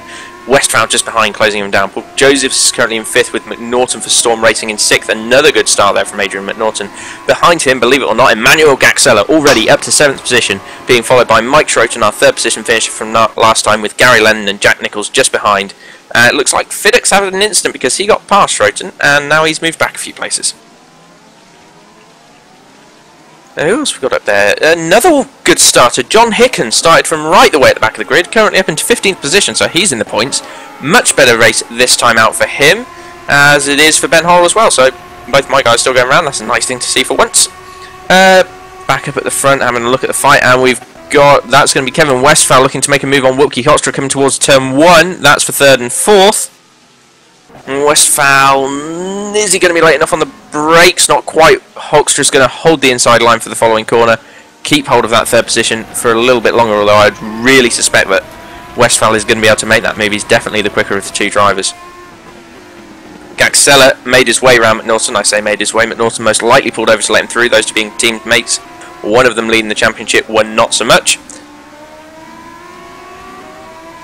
You've got Fiddick behind that. Nichols has fallen back to 10th, with Warren starting to build up a train now, with John Hicken behind him, John up to 12th, so another good few moves there, and Lennon having a look as well, but not going to make it stick for Team Roxall. Raptor Racing with Danny Asbury just behind him, 14th. Last points position driver at the moment is Hansco Mobius, who is being hunted down just a little bit by Calvin Hemser in the other Wouters Automotive vehicle. At the front, you've got Franz Snyder's starting to pull away a bit now from Pedro Mellon, a 1.5 second gap. So another 1 and a bit seconds from Pedro back to Wilkie Hoekstra, who's still looking to be a little bit under attack from Kevin Westphal, although he's doing a good job to keep him behind at the moment. Gaxella properly clear of McNaughton now, so he's going to be, no doubt, making his way up to Joseph as soon as he can. McNaughton defending heavily from Schroten, who is going to have a look coming up to the last chicane. Is he going to make it stick? He's not quite alongside. He's going to have to do it on the brakes, which he's managed. Mike was saying before these races he wanted it to be wet. He's just showed us there why that is. He's got fantastic braking, fantastic grip, and he has made the most of that. Moved his way up to 7th and possibly on for a podium with that pace. McNaughton not out of trouble yet. Looks like Fiddick's gaining on him pretty substantially as well. So is Fiddick going to try and make a move for 8th position in the next couple of corners? We'll keep with this one for now for 8th and 9th. Is there anything particularly close going on elsewhere? Looks like Lennon has made his way past Hicken, and Hicken is also under attack from Danny Asbury. McNaughton, he's just about holding ground to Fiddick at the moment, but I can't see it lasting. Schroten pulling away and actually pulling up to Gaxella just a little bit. Very impressive stuff there. We know he's quick, but to be as quick as Gaxella, that's quite something in this league. And Sean Stroud was removed from the game, so Stroud has left the building. And Gaxella, well, he's still doing alright, and Schroten, I'm not sure if he's catching as such, but definitely keeping with him. Westphal and Hoekstra close together, and Mellim's made a mistake, so, although he's got a nice exit off the hairpin there, so he might have gotten away with it. Looking further back, and Nichols also starting to pull onto the back of Fiddick here a bit as well, so you're going to have a 4-way train going behind Mike Schroten in no time at all, and we know that Mike maybe not have the fastest car in a straight line. I know that the Storm Racing cars tend to run pretty low downforce, so it'll be interesting to see if Adrian McNaughton has a go on him here. He's looking to the outside, not going to happen. Mike, oh it is, Mike's locked up completely. Now I would say that Mike should probably give that position back. I know that he was ahead beforehand, but he was definitely gained time, and McNaughton was having a look.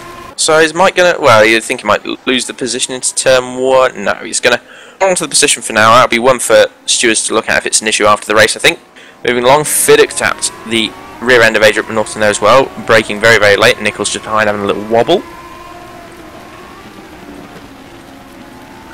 Looking further back, nice 3-way battle going on at the moment for 13th position, with Hansco Mobius, Danny Asbury and John Hicken at the rear of that one. Those guys absolutely nose to tail. It'll be interesting to see if they can keep it all going in a straight line. Beautiful pink car there for Mobius. Oh, and Asbury to the outside. Is he going to make that one stick? If he does, it'll be impressive. Very, very good move. Plenty of confidence in the car and the tyres there from Danny Asbury. We know he's a quick driver, and he's proving that to us now after that maiden win that he got in the race 1 at Hungary. Hicken looking to the inside of Mebius as well. Is he going to make that move stick? Or not quite. He is a bit too late on the brakes there. And Hansko not having any of it, just closing the door and pushing himself out the corner.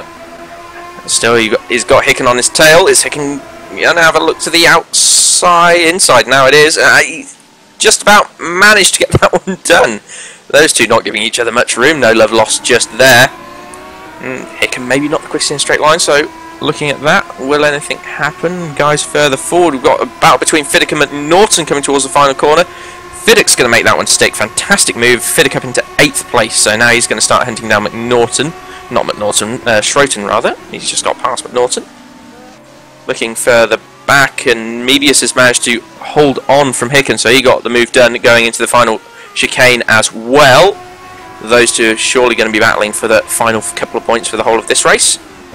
Now Adrian McNaughton under a bit of pressure from Nichols as they both get sideways exiting turn 2 that was rather. All of which is allowing Ben Warren to catch it. Ben Warren had plenty of good pace in race 1, so it'll be interesting to see if he can match that in the wet now in race 2.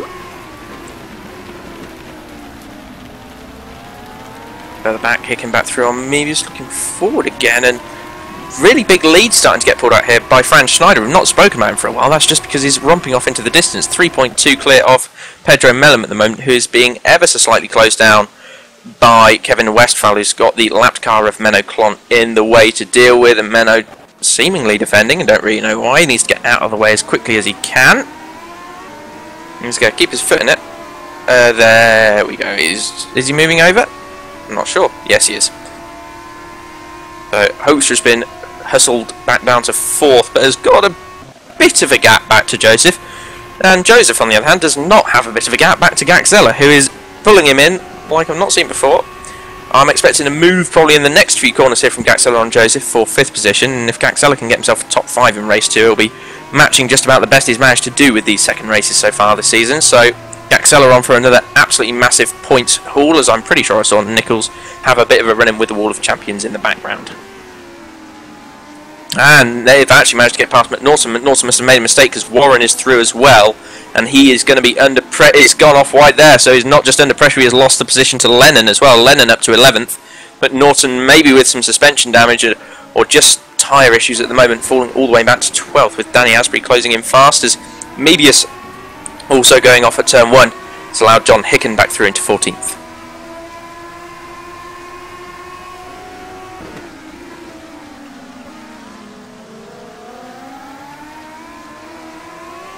Hoekstra looking as though he's going to try and come back at Westfall here. That'd be impressive. I didn't think he had the pace in that Optimum Sim Racing car, but you never know. Whoopke Hoekstra has been one to produce a few surprises recently, and it looks like he's trying to do that again by closing back up to Kevin Westfall and fighting for the podium position that he lost just a few laps ago. Joseph actually pulled away from Gaxella a bit there, so maybe a moment from Gaxella further back, but these 4 looks like are going to possibly accordion in the next couple of laps, so keep a left eye on that. Right eye looking back to this battle between Fiddick, Nichols and Warren for what is 8th position. These guys absolutely line astern. Mike Schroten just about a second ahead of them all at the moment, not really pulling away or catching up to anyone.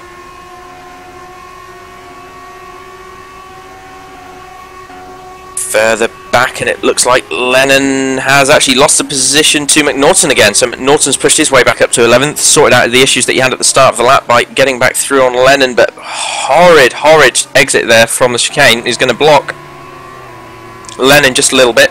It's going to allow Asprey onto the both of them, so a big fight starting to form for 11th place as well. Looking forward, Nichols pushing Fiddick through turn 2. Warren looking to the outside, seeing if he can get anything done. He's got a much better run off the corner. They're looking left and right of Nichols, but nothing's going to happen before they get to turn 3. And Hoekstra right on the back of Westphal now. This is the closest battle and it's furthest forward. That's for 3rd position.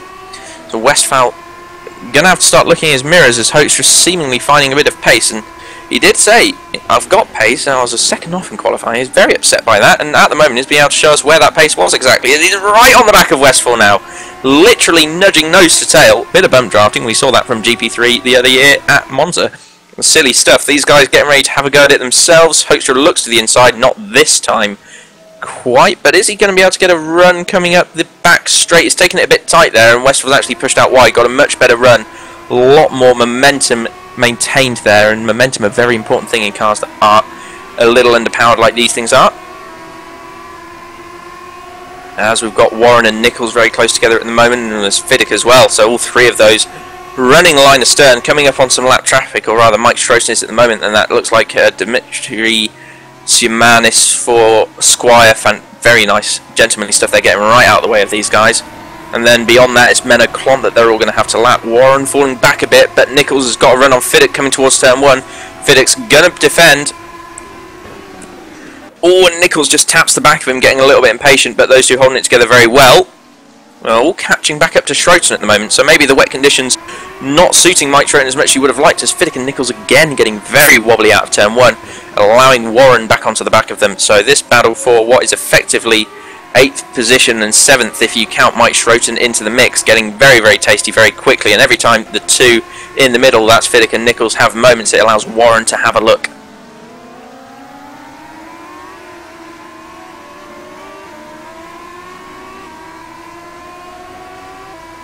Still looking at these guys, Nichols really starting to move up to the back of Fiddick. Every straight they get, he seems to get nicer runs off of corners than Fiddick at the moment. Not quite enough top speed in the car though to make anything of it, although he's got a much better run there. Is he going to be able to have a look coming down towards the hairpin? There's a lapped Menno Klont in the way, as we've just had Ben Horrell retire from the race. Klont moves over, but Nichols not managing to do anything about it there. Fiddick's locked up on the middle of the corner, so that's not been used particularly well by Nichols, who still didn't manage to get that car straightened up quickly on the exit. He's lost a bit of momentum there, definitely won't be making the move coming up to the chicane at the end of the lap. Westphal just starting to pull away a little bit over the last lap or two from Hoekstra, although Hoekstra there in the final chicane definitely pulled it back up again. Battle for third still raging on. Gaxella trying his best to catch up to Paul Joseph for Royal Blue Racing at the moment, and that's going to be a battle for 5th in no time at all. Looking back, and everyone's past Nichols, so there must have been a mistake in the final chicane there. Fiddick and Schroten have both made their way. Oh, Schroten's moved back, so Fiddick's actually made his way past a couple, so it could just have been a mistake from Schroten that's caught Jack Nichols out.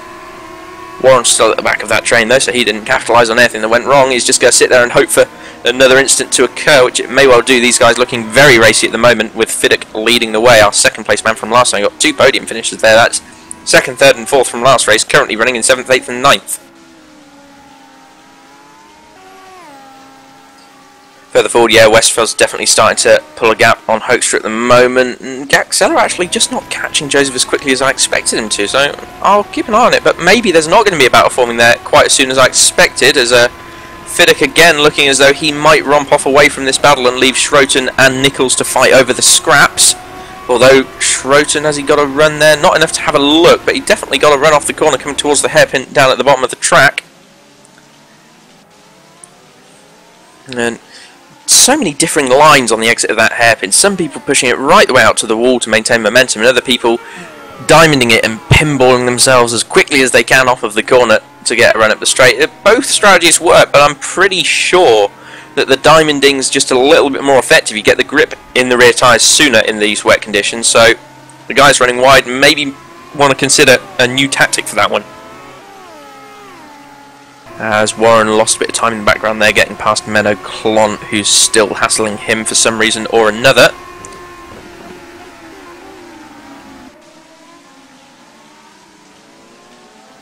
And it looks like as well, missed off camera, Lennon's had a big issue. He's fallen back to 15th. He was running in about 11th just a few laps ago. Well, at least that's gifted something to McNaughton to hold on to for now. Nice gap for him back to Asbury. Still looking forward. Big battles between Schroten and Nichols, and that one's for 8th position. And Nichols, is he going to look to the inside? Schroten nicely positioning the car there. Nothing Nichols could do. No left, no right. He's just got to sit behind and wait for another opportunity. Ooh, and a Fernandez span in the middle of the track, and that's caught out Warren. So Warren's lost his front wing there.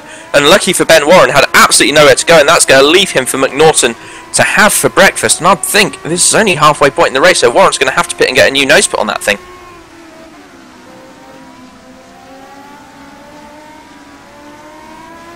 Be interesting to see if he does, or if he tries to hold on to it for a few laps. Definitely going to lose a lot of speed. Even in these wet conditions, you will know what it feels like without a front wing. It's not going to be fun, and yeah, you can just see he's having to absolutely whack on the lock through the final hairpin there. Not quite working for him just yet. He's going to have nice straight line speed, but doesn't quite make up for it. Philip pull away. It's got side by side between Nichols and Schroten here. It looks like Nichols is going to get the move done. Is he? Not quite. Schroten holds on around the outside. Fantastic bit of driving there from the both of them as Nichols clatters over the curb just a little bit too much. Still got a fantastic exit though. Don't know how he's doing that. And Warren has actually carried on a lap. He's going to have to defend pretty heavily from Adrian McNaughton as Nichols looks to the inside of Schroten into turn 1. Very late on the brakes. Is he going to get it done? Ooh, Schroten's looking back to the outside. As Gaxella has got Joseph, so Joseph's made a mistake because Fiddick is through as well, so Gaxella now is going to be trying to hunt down Hoekstra, who's lost quite a lot of time to Westphal in third. Nichols not managing to take the position there from Schroten, Schroten holding onto it for the time being, and both of them now pulling up to the back of Paul Joseph. And Warren's just gone wide through the fast right-hander at turn 5. That'll be to do with the lack of front wing on his car, so McNaughton up into 10th once again. He's looking at 2 top 10s in a row. It'll be a nice day for him if he manages that. And now Danny Asbury's going to be closing down on Ben Warren very quickly, as will be John Hicken and no doubt Hansko Mebius before the end of the race, with Lennon close in behind. Ooh, and Nichols and Schroten making contact down at the hairpin there at the bottom of the track. So Nichols again getting a little bit impatient, or just not quite as talented as he'd like to be on the brake pedal.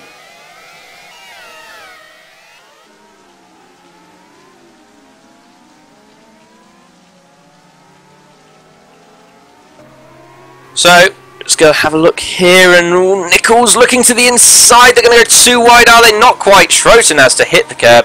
Nichols is going to fire it off the corner. Nicely done there. Very valiant attempt from Mike Schroten to hold on around the outside, but it's just not going to work. So, looking back, and Warren's still staying out, but that's going to leave him very vulnerable to attack from Danny Asbury in the following couple of laps. Looking further back still, and ooh, who's that? It looks like one of the Squire cars has gone off down at the hairpin. Not sure who. Currently only got 31 cars running. Plenty of people DNFing so far. I'm going to run you through the DNFs quickly whilst things have quieted down just brief. Alejandro Fernandez is DNF'd, as has Ben Horrell, David Carter, Matt Klipp, John Monroe, Sven Smits, Riku Sarpia, Ed Williams, Mikko Ykkönen and Simon Malyush. All retirees from this race so far. We've currently got 5 cars, 1 lap down. Westphal slowly coming back under pressure from Whoopke Hoekstra. So Hoekstra is showing everyone that he's got pace, but at the same time, if those... Oh, and Westphal makes a mistake. Hoekstra straight on that one. So just as I look at it, mistake comes from Westphal. Hoekstra into third.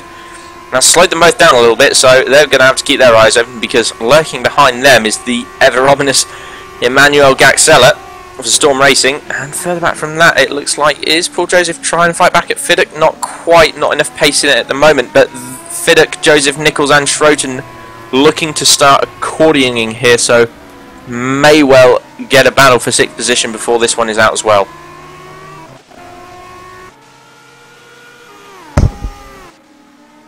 Warren has been overtaken by Asbury as well, so Warren absolutely bombing backwards through the order at the moment.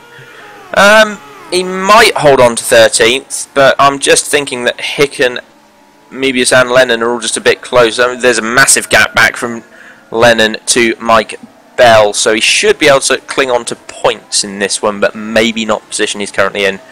Bad luck there for Ben Warren, just having to clip a stationary car a few laps ago.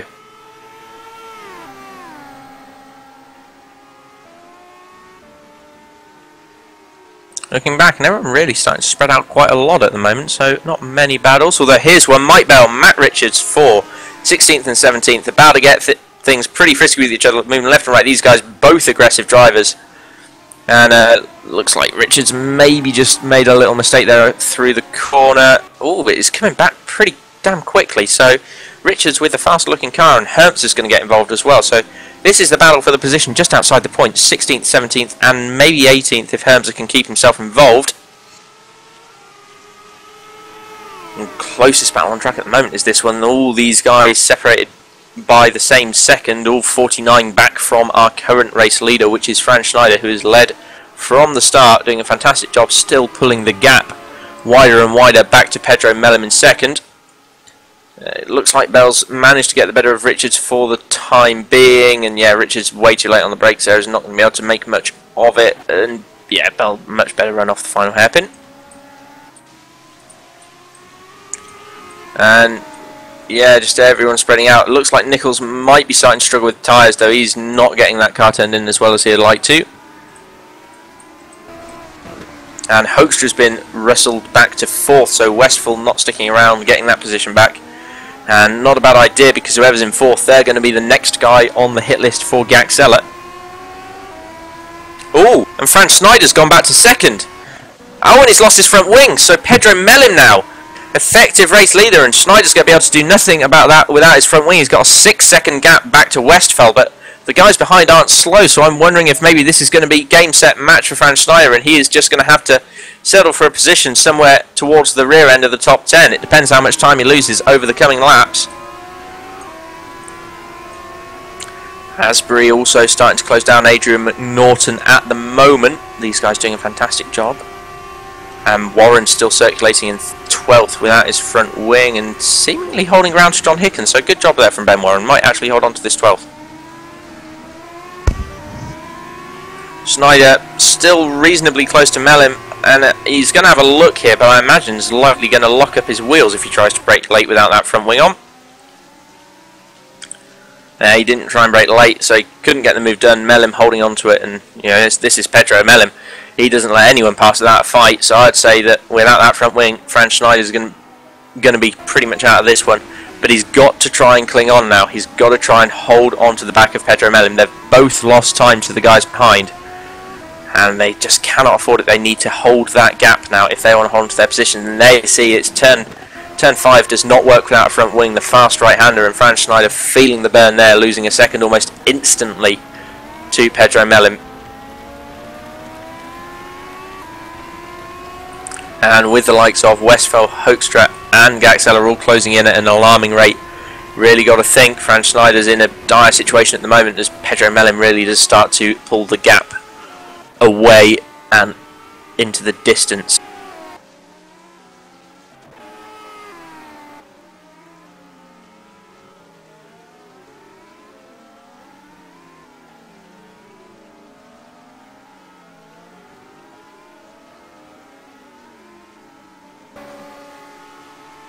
Hoekstra and Westphal still close for 3rd position, and both likely going to be catching up with Franz Schneider. Franz Schneider with that epic top speed now without the front wing, seemingly closing up Pedro Melim down the back straight, but not going to be able to do anything about it. Hoekstra clattering over the curbs in the final chicane, that's not going to help him. Well, they've still got a run on Westphal, so we might be looking at a move here for 3rd. Is Hoekstra going to bop out of the slipstream coming towards turn 1? Yes, he is. He's going to be a little bit later on the brakes, but not quite enough. So Westphal holding on to that one. All this battling just allowing Gaxella to properly close up into view now. Just about a second and a half covering these 3, maybe 2 seconds. So things going to be getting tasty for the final podium position very, very soon, and probably even tastier if they manage to catch themselves up to Franz Schneider, as we've just had a couple more retirees in the form of John McLean and Calvin Hermser. Calvin Hermser was just around about 18th last time he looked, so he must have had a big off by himself, or possibly even with John McLean. That's ended his race early.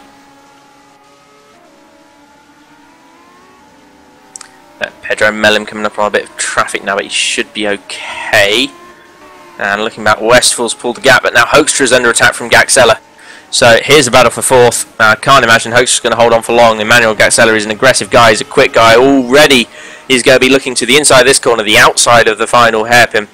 Is he going to get it done? Hoekstra's trying to hold on the brakes. Gaxella's pushed it out wide, but gives himself fantastic momentum at the exit of the corner. Pulls back across and gives a little nudge to Whoopie Hoekstra. Hello, I'm here. This is my position now. Hoekstra's going to try and fight back, but I really cannot see Gaxella giving it to him. In fact, is he going to start blocking as Hoekstra gets close? No, he isn't. Hoekstra's not going to get close enough. Again, the low wings that you tend to see on those storm cars make them impossibly difficult to pass at the end of straights. Problem that I myself faced when I was driving back at A1 Ring. These things so quick in a straight line, they just don't run any wings. So Hoekstra maybe going to have a look into turn 1, is he? Not quite going to work. Gaxella still with a superior grip and braking power on that car, so now Gaxella is going to limber himself up He's only got this lap remaining, and he's going to see if he can do anything about Westphal. And impressively, it looks like Schneider is going to hold himself on to second position. So fantastic job from him without that front wing for the past few laps. And again, the same goes for Ben Warren, who is seemingly going to hold on to 12th without his front wing. So good job from the both of them. There's Gaxella, probably a bit far back from Westphal, I think, to do anything about him at the moment. But have a look, keep an eye. Now McNaughton and Asbury, this is a close one down in 10th and 11th. These guys are really going to have a dice. Asbury will want that top 10 position, but McNaughton wants it just as much.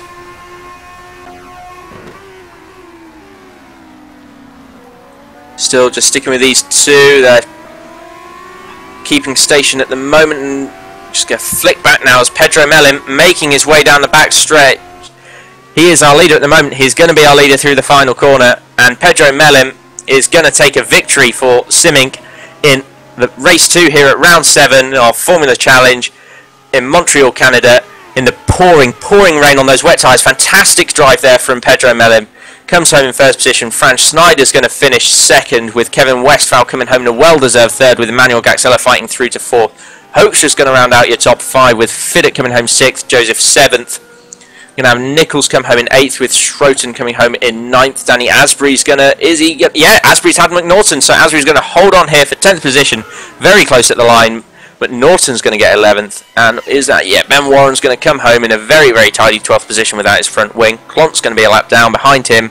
13th position is going to be John Hicken. It looks like Gary Lennon. Gary Lennon is out of fuel, so Hansko Mebius here is going to take himself 14th. And is Lennon going to hold on to 15th? Oh, it looks like there may have been an incident there, because Lennon just led him through. Has settled for 15th place, so may have been an incident between those two. Hansko Mebius 14th, Lennon rounding out your point scorers in 15th, with his teammate Matt Richards just missing out on the final point behind him for Team Roxall in 16th place. Fantastic race there from all the drivers. All in all, much cleaner than last time. Wasn't a big start line crash. There were plenty of incidents throughout the first couple of laps, but nothing major.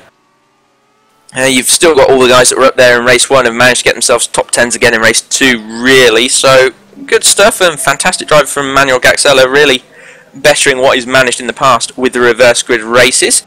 Stick with us here on GPVWC. We're going to be getting driver interviews in just a moment. I'm not sure who that's going to be with. I'm definitely going to keep my eyes open.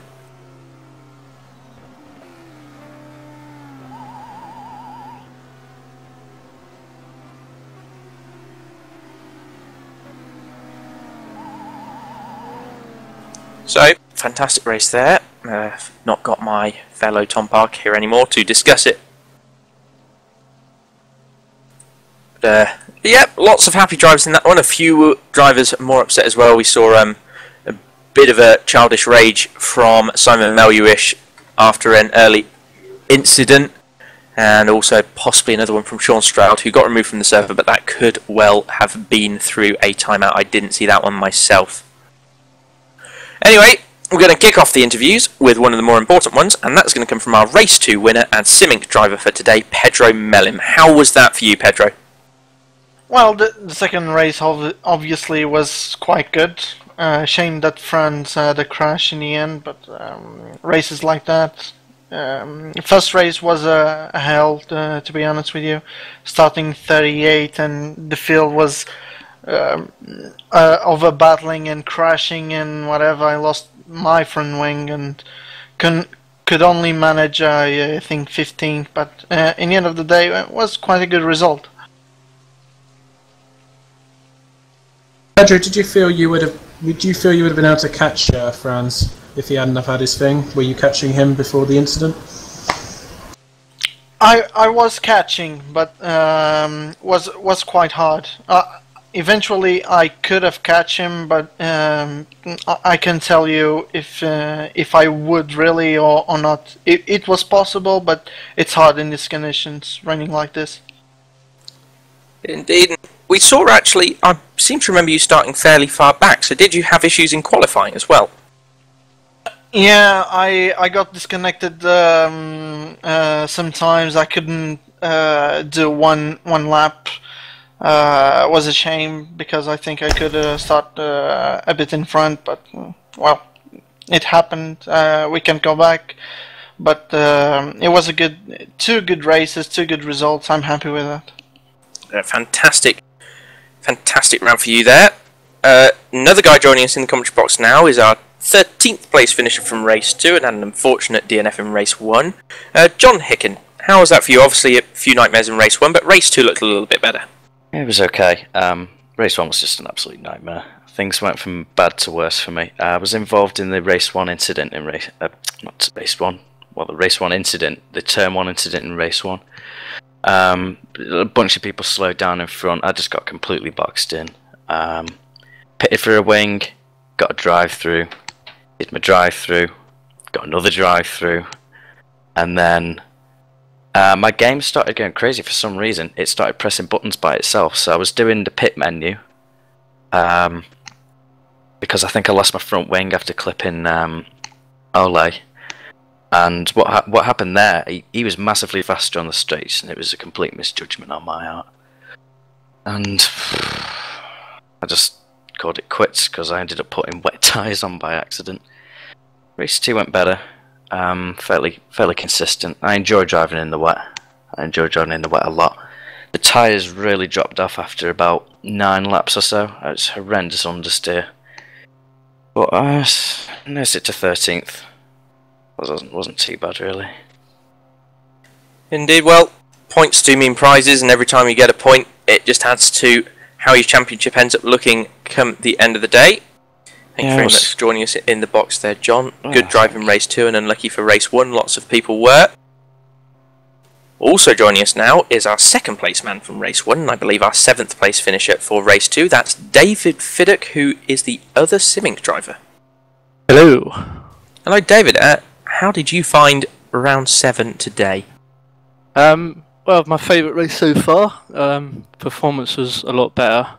The only downside was I was more set up for the dry, so quali and race 2, I would just had no pace, so I just had to keep it on the track and make do with the best. But yeah, race 1 was awesome. Made some good moves on people and made my way up to P2. A little bit off Gagzella's pace, getting closer each race, but I'll have him one day. You looked like you had a lot of straight line speed in the car, David. Was that the case?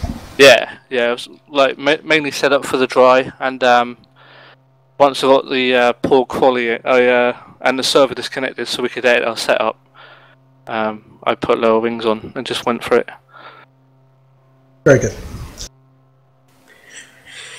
Yeah, fantastic show. And then I guess another thing to mention is obviously you and Pedro probably had the best overall team performance today. So in terms of the teams championship, that's got to have been fantastic for you both.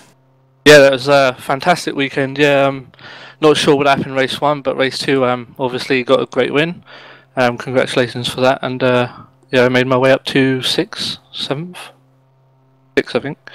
Yeah, so good points. Hopefully we can close in now and put pressure on the leaders. Let's hope so. Spice up the championship just a little bit with Gaxella still romping away at the front in the drivers. I think that just about rounds off all of the interviews that we're going to be having today. No one else has popped down for a word. So, that's been a very, very interesting couple of races with differing conditions. First time that I've seen it, so, you know, one completely different opposites there. You had bone dry race 1 and then completely soaking wet race 2. The drivers all really showing their skill, minus 1 or 2 that had little silly errors here and there, but fantastic job from the drivers. Great job from the guys that were up front in both races, showing that they've got the talent to do both sets of conditions, and genuinely hope that this run of form for the Formula Challenge field as a whole carries on after a fantastic Monaco, a fantastic Montreal now. Looking forward to the next round in 2 weeks' time in Korea. Coming up later this week, we've got the Super Cup race from Montreal tomorrow, and then on the Thursday we're going to have the big guns out, and that's going to be the Super League drivers again around Montreal. So it'll be interesting to see how everyone does. Be interesting to see how the weather pans out for them. Obviously it's still a bit hit and miss what's going to happen. Thank you all very, very much for joining myself today. Commentating alongside me was Tom Parker. and we had a very kind Lewis Redshaw jumping in on the cameras and throwing in a few questions there at the end. It's been fantastic fun for myself, and hopefully it has been for all of you guys watching. We'll see you in the very, very near future. Goodbye. Bye.